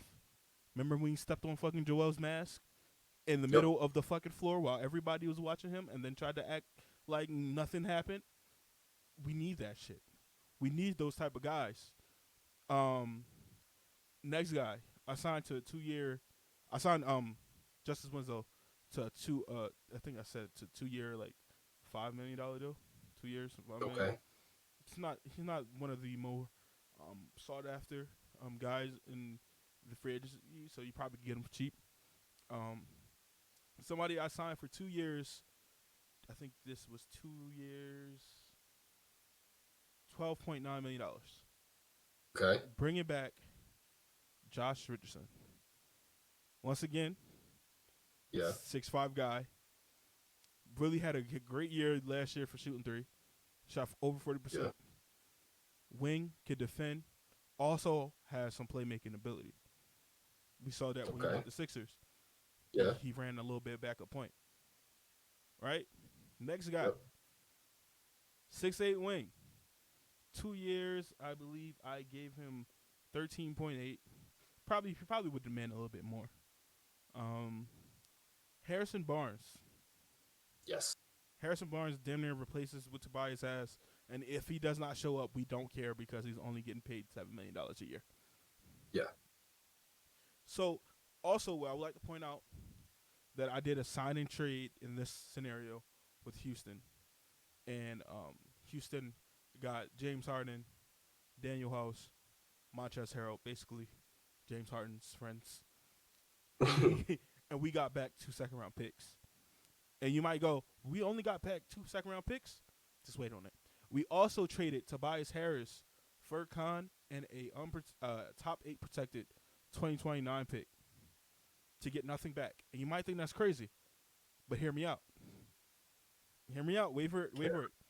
The Sixers then go on to sign Mason Plumlee, for 2 years, $8 million. Another one of those centers. He's mobile, and guess what he also can do, Sean? Play Rebound. make and Oh, rebound. okay. Yeah. Right, and then we replace James Harden and Tobias Harris essentially with a Nick Nurse guy. Can't we just playing two Nick Nurse guys who were just playing with him last year? Fred VanVleet on a And Pascal Siakam. no, and Gary Trent Jr. Oh, okay. I think I'd rather have Pascal, but yeah. Pascal's not a free agent, and No, I also know. he would demand too much money. Whereas though Fred Yeah. is coming off one of his worst seasons. Gary Trent is not a guy who you're going to pay a lot, but he is going to get paid. I think I signed Fred VanVleet to a 4-year, $82 million deal, and I think Gary Trent. I think he's probably going to be getting more in the 90s. I think early 90s to like probably like a little bit into the hundreds. But Gary Trent, I think he is going to be around that 80 million, 4 years, like 80 million, just because of what he could bring, and defensively. So now, your starting lineup is now Fred VanVleet, who could defend, and he can play make, and he can shoot threes. Tyrese Maxey can shoot and get to the rim. Gary Trent Jr., who we haven't had. At the 3? At the 3, he's 6'5". Okay. So we're getting smaller. Right. PJ Tucker and or Harrison Barnes. You can switch him in and out. PJ's getting older. He can come off the bench if he wants to. Harrison Barnes is 6'8". He's more suited for that role and that switchability. And then your MVP, Joel Embiid. So now you have nothing but shooters around Joel. Players who don't need the ball. But they can have the ball when they need be. Right? And how I assembled my team, and when I was looking at players, was I look what Denver had. Right? And though I feel like Tyrese Maxey, I said I would want him to be like a Jamal Murray. But hold on. Let me say one caveat. Denver has a huge size advantage in this situation. But this is what I'm saying. The guys similar play. Yeah. Fred VanVleet can go off. So can Tyrese Maxey. Gary Trent could go off for fucking 8 threes any night. Harrison Barnes could be your Andrew Wiggins, Aaron Gordon. So could PJ Tucker. I think I would, in this situation, I would rather have Justice Winslow at the 3. See, this is the whole thing. None of those guys I think I would have Gary Trent because he's the laser. He's the guy you want to be out there with Joel. Because you still have 2 other knockdown shooters out there though. Yeah, but like Gary Trent is the one. But if that's the case, I don't know. But okay. Because I see the vision, but we have a drastic size disadvantage against most teams. But then once you go to the bench, you get all that size back. I know, but I'm saying if that's the case, you're probably going to go to the bench a lot earlier, if not just completely adjust the starting lineup to begin with. But that's the thing. We're working with Nick Nurse now. Where if Nick Nurse sees some shit he does not like, Nick Nurse will fucking change it. Yeah. And this, we're giving him the flexibility of guys on the bench who can fit around the team, no matter who's on the floor, except for Mason Plumlee, but that's Joel's, shit like that. Who can fit around the team without giving up much. Yeah. That we're giving him options. And he worked best when he won his championship where he had options. Whereas like Marcus Gasol ain't got it. Serge Ibaka. Yep. Like we have options. And now we're a team, you look at this team and you go, we're legit 10 deep. Yeah. These are all NBA players. No G League. there's and like what I really was intrigued by and with the possibility is re-signing Jalen McDaniels. Yeah. Probably not signing like maybe a Josh Richardson. I do think a veteran presence of a Harrison Barnes would be nice over Josh Richardson. Because Jaden McDaniels 6'9", he's kind of your typical Nick Nurse guy. Yeah. I think I'd rather have Jalen McDaniels than Josh Richardson. Yeah, I like Justice I was Winslow, I was but looking. I think I'd rather have Jalen McDaniels than Josh Richardson. Yeah, I would keep Justice because Justice is cheap, Yeah, and I just feel like these type of length of guys who could also defend and just fucking muck shit up, and you have literally Josh Richardson, Justice Winslow, and Mason Plumlee all coming off your bench, and they all can play make. Like, like Mason Plumlee is essentially poor man's, broke man's, like homeless man's Nikola Jokic. he is the he is the up and you up. could have maybe said like poor man Sabonis.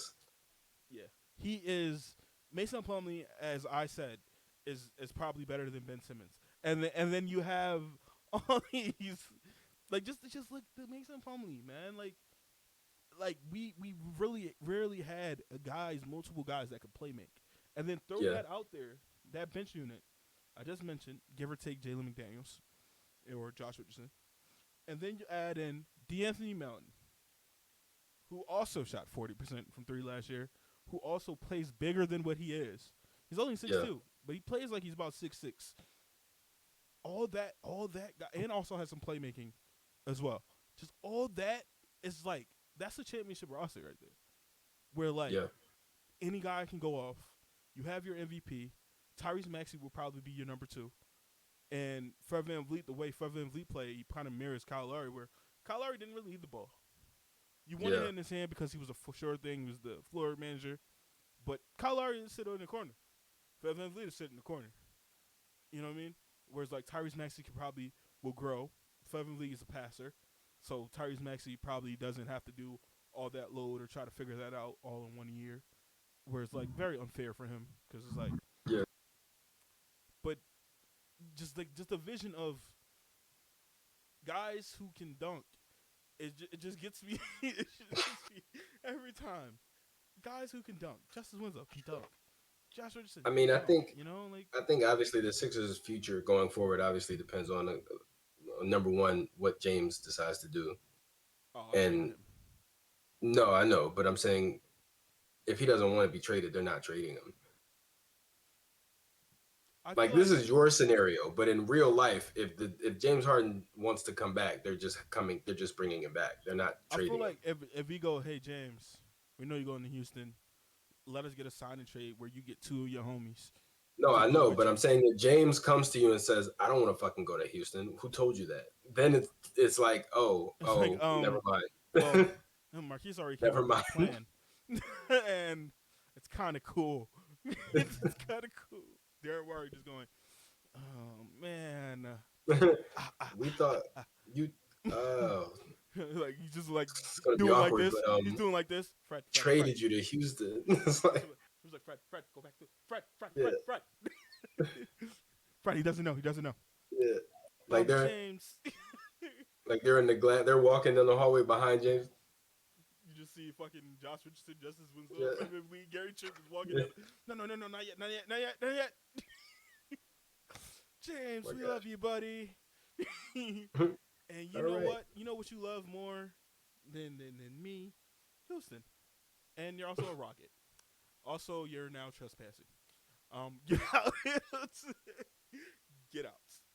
Like, that's the only Oh my way to gosh. do it. We also All saw right. you in the Well, playoffs last year. So I mean, that's the thing. I, I don't know how much I can blame. That's the thing. Like when I look back at the Celtics series, I don't know how much of it I can blame on James or Joel. Honestly, if I'm being 100% honest, I think I put a little bit more blame on Tyrese. And that might sound crazy, but James literally won you 2 games, and Joel put up 3 straight 30-point games. Everybody else didn't show up. I feel like James not being there and not being Houston James, even when Joel was on the floor, where like there was a lot of instances of James just dribbling out the clock and just dumping it off to somebody, and they just got to throw some shit up.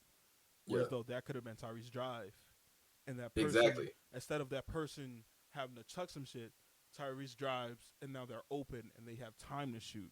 Yeah. You know what I mean? Like I put it more on Doc and Tyrese. Tyrese, not necessarily because he didn't perform, but because I felt like that was his time. If you see, if there's ever a moment when James and Joel are not on, you demand the ball. Like you, if you know you're the third guy, if one and two aren't doing what one and two normally do, And now's that's your time to shine. You need to know that. You need to be able to take it upon yourself to say, okay, it's my turn. I'm gonna turn it up. and And that's Doc needs to have the foresight to be like, okay, Tyrese, it's your time. and that's why in my hypothetical, Harrison Barnes, Mason Plumlee, Justice Winslow, Josh Richardson only got 2-year deals Yeah, because you got to pay Tyrese. yeah. And depending on what you do, what else? Maybe you bring him back. Maybe you do some shit on the shorter term. Well, you got to pay Tyrese next year. Well, yeah, but you go over the bird rights, so that Yeah, means you will still have those guys, but Tyrese will be paid yeah, whatever you did the following year, whether you brought him back or not. right. That was already be in the cards because you can go Yeah. over the cap because he's been on the team for over 3 years, which is kind of crazy to think I about. mean, it was a tough series. Obviously, it was the third and it was the second and third seed. So obviously, it was going to be a tough series, no matter what. Like I don't look at the Boston series like, oh, we just gave it away. We should have won. It's like, no, they were the second seed. They were technically the better team to begin with. Technically speaking, they were always supposed to win. Sean, We had a chance. We had we a gave it away. legit chance, and we blew it. We gave it away. But we had multiple chances. We gave it We had away. a chance at the end of Game 6. We had a chance in Game 7, and we blew both of them. It should never even got to game 7. No, I know, but at the same time, when it gets to Game 7, you don't think, "Oh, this is a disaster." It's like, yeah, but they were ahead of us for a reason. Like they were the better team all year. This should have never been in game Like 7. I get it. You had a legit like we could have ended it right then and there, but that's also the mark of good teams. It's that they're able to kind of come back from shit like that. Is the fact that how many scenarios where you don't have home court advantage, you got a chance to close out a team at Right. home, and you're 5 minutes away. You're legit 5 minutes away. And one of the slowest fucking games I've ever watched in my fucking life. It was Oh my god, it was 81 terrible. 83 for like 8 minutes. And there was a point where they actually took points away and told Tyrese he has to shoot him again. And like it was the slowest game ever where it's like Yeah. somebody just comes alive. Like not even comes alive in the sense of take over this game. Just score. Yeah. Just score. It was at 83. I think we lost by I think we only scored like 4 more points. Yeah. Throughout the rest Tyrese just drive to the hole. It's And like not only that, but I think Boston committed like one foul in the whole fourth quarter. but this is what I want. This is what I want this is why I want James to leave. With all due respect, he did win us 2 games. This is why I want I James don't to even leave. know if I want James to leave. I just need us to have a coach who's competent enough to say, James, you're not doing it for us right now. We're going to give the ball to somebody who is. That's it. That's all I want.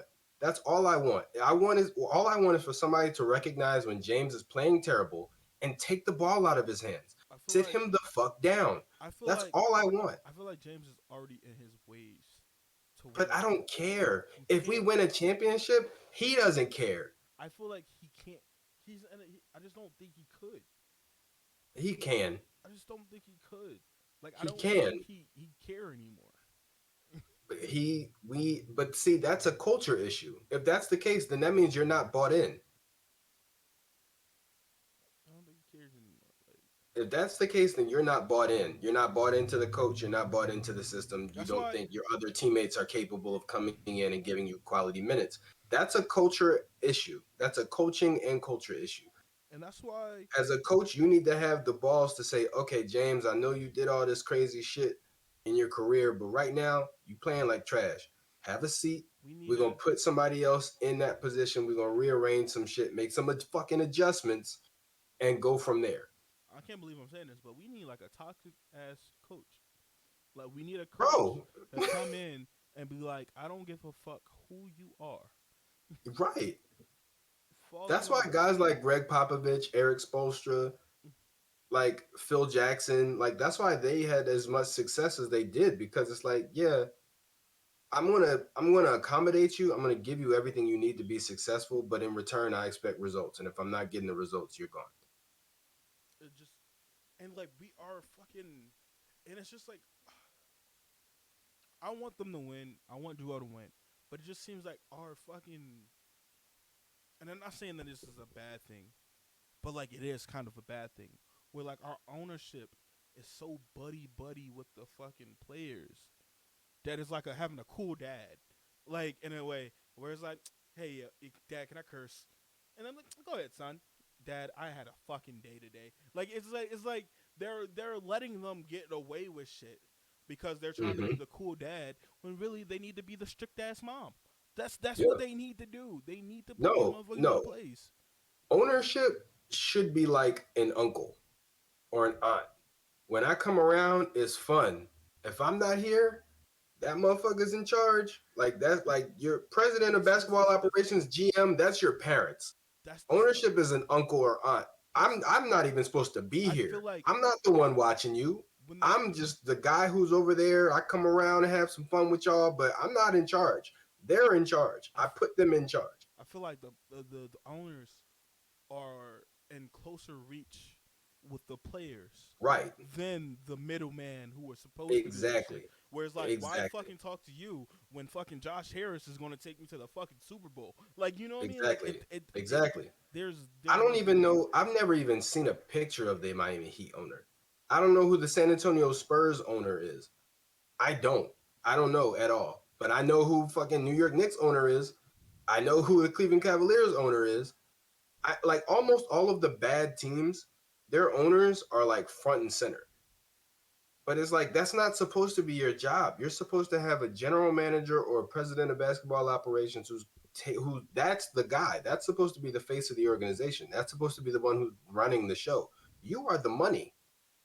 That is it. You are the money. It's the same thing with any franchise. How many times you seen the owner of a Taco Bell in the store? Never, unless it's Right. fucking inspection That's the time. manager's job. Like Shaq owns 15 million Taco Bells. Then I can't imagine walking into a Taco Bell and seeing Shaq. Like, yeah, this is my place. I don't give a fuck. him Why just are you walking around, here? him just walking around with a checkboard. Yeah, Like, like going down the list, like, how's everything going? Like, what? how's the fryers? What heat is that on? Like, no. Exactly. Like, I get it. You're trying to be an involved owner, but you're overstepping the people who you put in place to actually run this shit. And I feel as though it's too late to do that now because now it'll be confusing as shit to do that. I feel like the next regime of the Sixers, no Yeah. matter who it is, they have to learn from this and go, all right, well, let's not, let's treat them when they do something good. Like Yeah. you gotta treat them like, oh, you guys 10-game winning streak, let's fucking go here. It's all on me. Let's do this shit. Y'all niggas losing, fuck y'all. Oh, fuck It little. should be, bro, like a uncle. Like your Yeah, uncle come around, how your grades? Oh, straight A's. Here's $100. Like, but like that's it. right. That's the most that you see, and you love him. Like he's the best. But when you fucking up, you don't see that nigga. You don't want to see them, motherfucker. Yeah, exactly. So it's like I feel like the roles aren't clearly defined. And Jimmy obviously said that. Jimmy said that on JJ's podcast. He said any given day I didn't know who was in charge. That's a problem. Definitely a You problem. get to Miami, you know who the fuck is in charge. It's that It's a motherfucker fucking with the slick peppermint. back. It's a fucking pecking odor. Okay? Yeah. Listen, literally, Like Pat Riley be like, from here to here, this is me. From here to here, that's him. From here to here, that's them. You know what I mean? exactly. Y'all want to complain about fucking planes? That's him. You know what I mean? Like, don't come to me with some shit that's not in my realm Yeah. of shit. You know what I mean? Right. Like, I just feel as though like that's too far gone. And Like that's obviously, the thing. It should be you don't come to me. I come to you. When I want to talk to you, I come to you. You don't. Jimmy Butler doesn't go to Pat. Like Jimmy doesn't go into Pat Riley's office and say, "Hey, I want to talk about some shit." It's like, no, you can't do that. Pat has to come to you. If you want to speak to Pat, you got to go to Spo, and then Mhm. Spo has to go to somebody else, probably, whoever the day-to-day GM is, and then they go to Pat, and then Mhm. Pat comes down like, "All right, somebody want to say something." It seems like Pat, you gotta like schedule that shit. Yeah, Like you got exactly. scheduled it. Yeah, he can't do Right, this month, but possibly next month, maybe. right, right, exactly. But we don't have that. And I feel like there's also an issue too with like part of the thing about culture is that it has to be developed from within. And I think one of the issues that a lot of times the Sixers kind of do is they bring in other people. It's like, hey, we want you to come in and bring some of that from wherever you came from. But it's like, okay, but I'm just one guy and I'm not in charge. So there's only so much I can do. It has to be like, we're going to bring in only It's guys who are it's like like this. it's like bringing in Or, a fish to an empty bowl. It's just still an empty bowl, but it just now has one fucking fish, and it's or like, it's like bringing in, it's like if you got a tank full of goldfish and you bring in one, like, I don't know, a guppy or something, like, or a betta fish, and it's like, we want you to bring that fight mentality to the rest of this tank. And it's like, I can't do that. I'm just one fish. I can't make everybody else into fighters. But if you say, okay, we're gonna take these two goldfish out and replace them with two other bettas, and then over time you just keep doing it and doing it, as like, you have to have it developed from within as an organization, from the top down. Like Pat Riley is that dude. Like like even as a player, like he was a no nonsense, like, I'm gonna get in your face type of guy.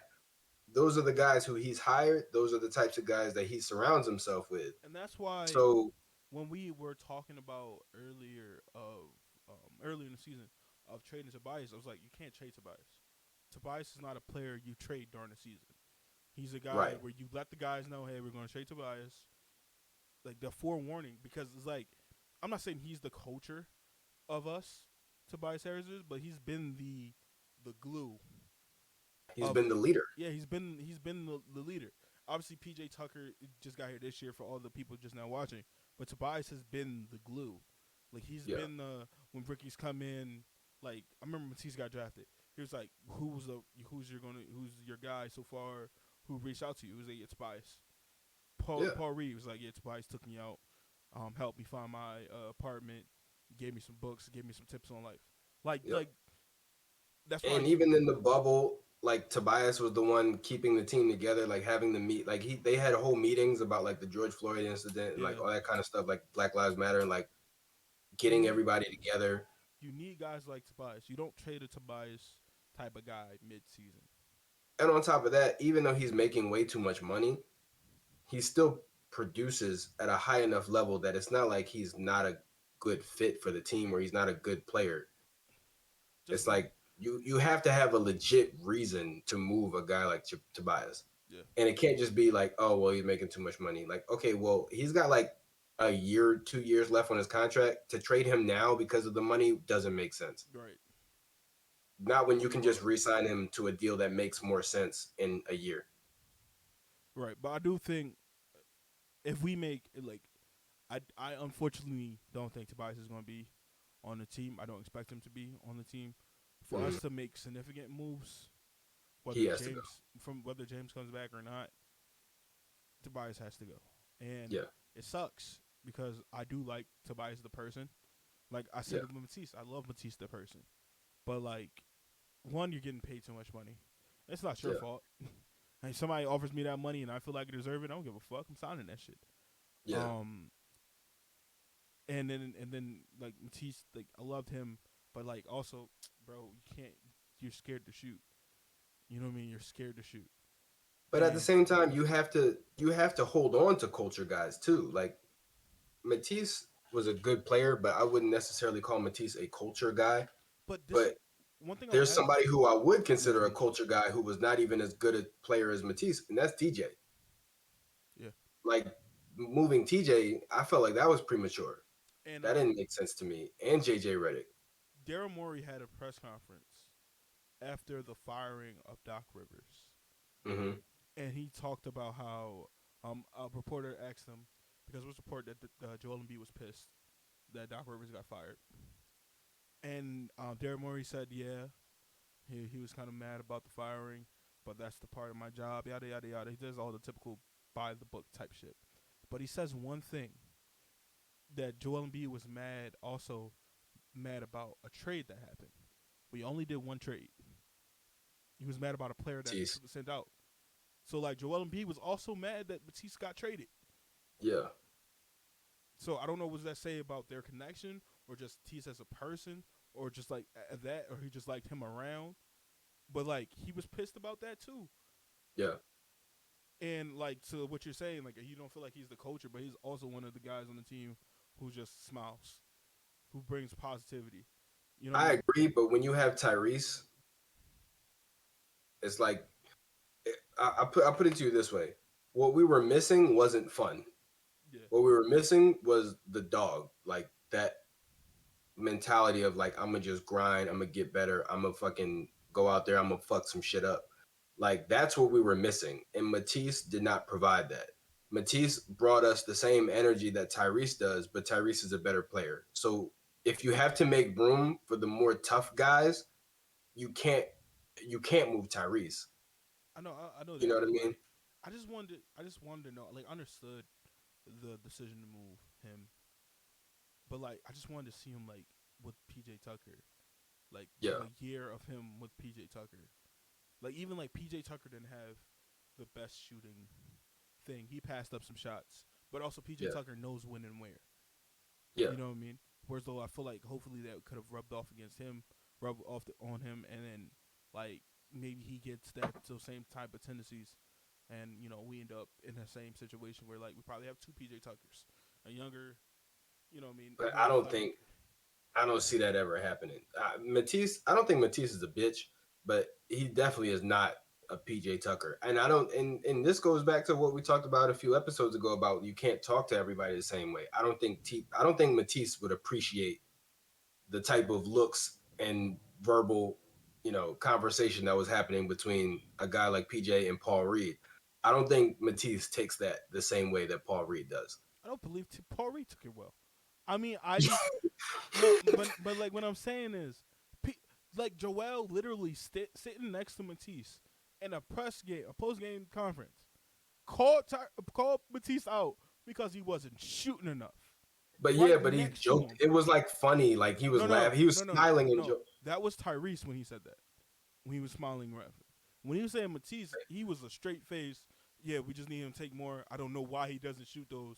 And he's like looking over, and like Matisse kind of got his head down a little bit. And then But see, that's what I'm saying. But he didn't respond well to that either. the next game, that motherfucker hit 4 threes. But even then, I don't know why he doesn't take more. And then a side eye is not the same as what PJ Tucker does. It's not, but like still, like I like the response. Like I Yeah, love the response. Like anybody yeah, can say anything to me, right? No matter if it's negative, if it's positive, or anything, it's how a response.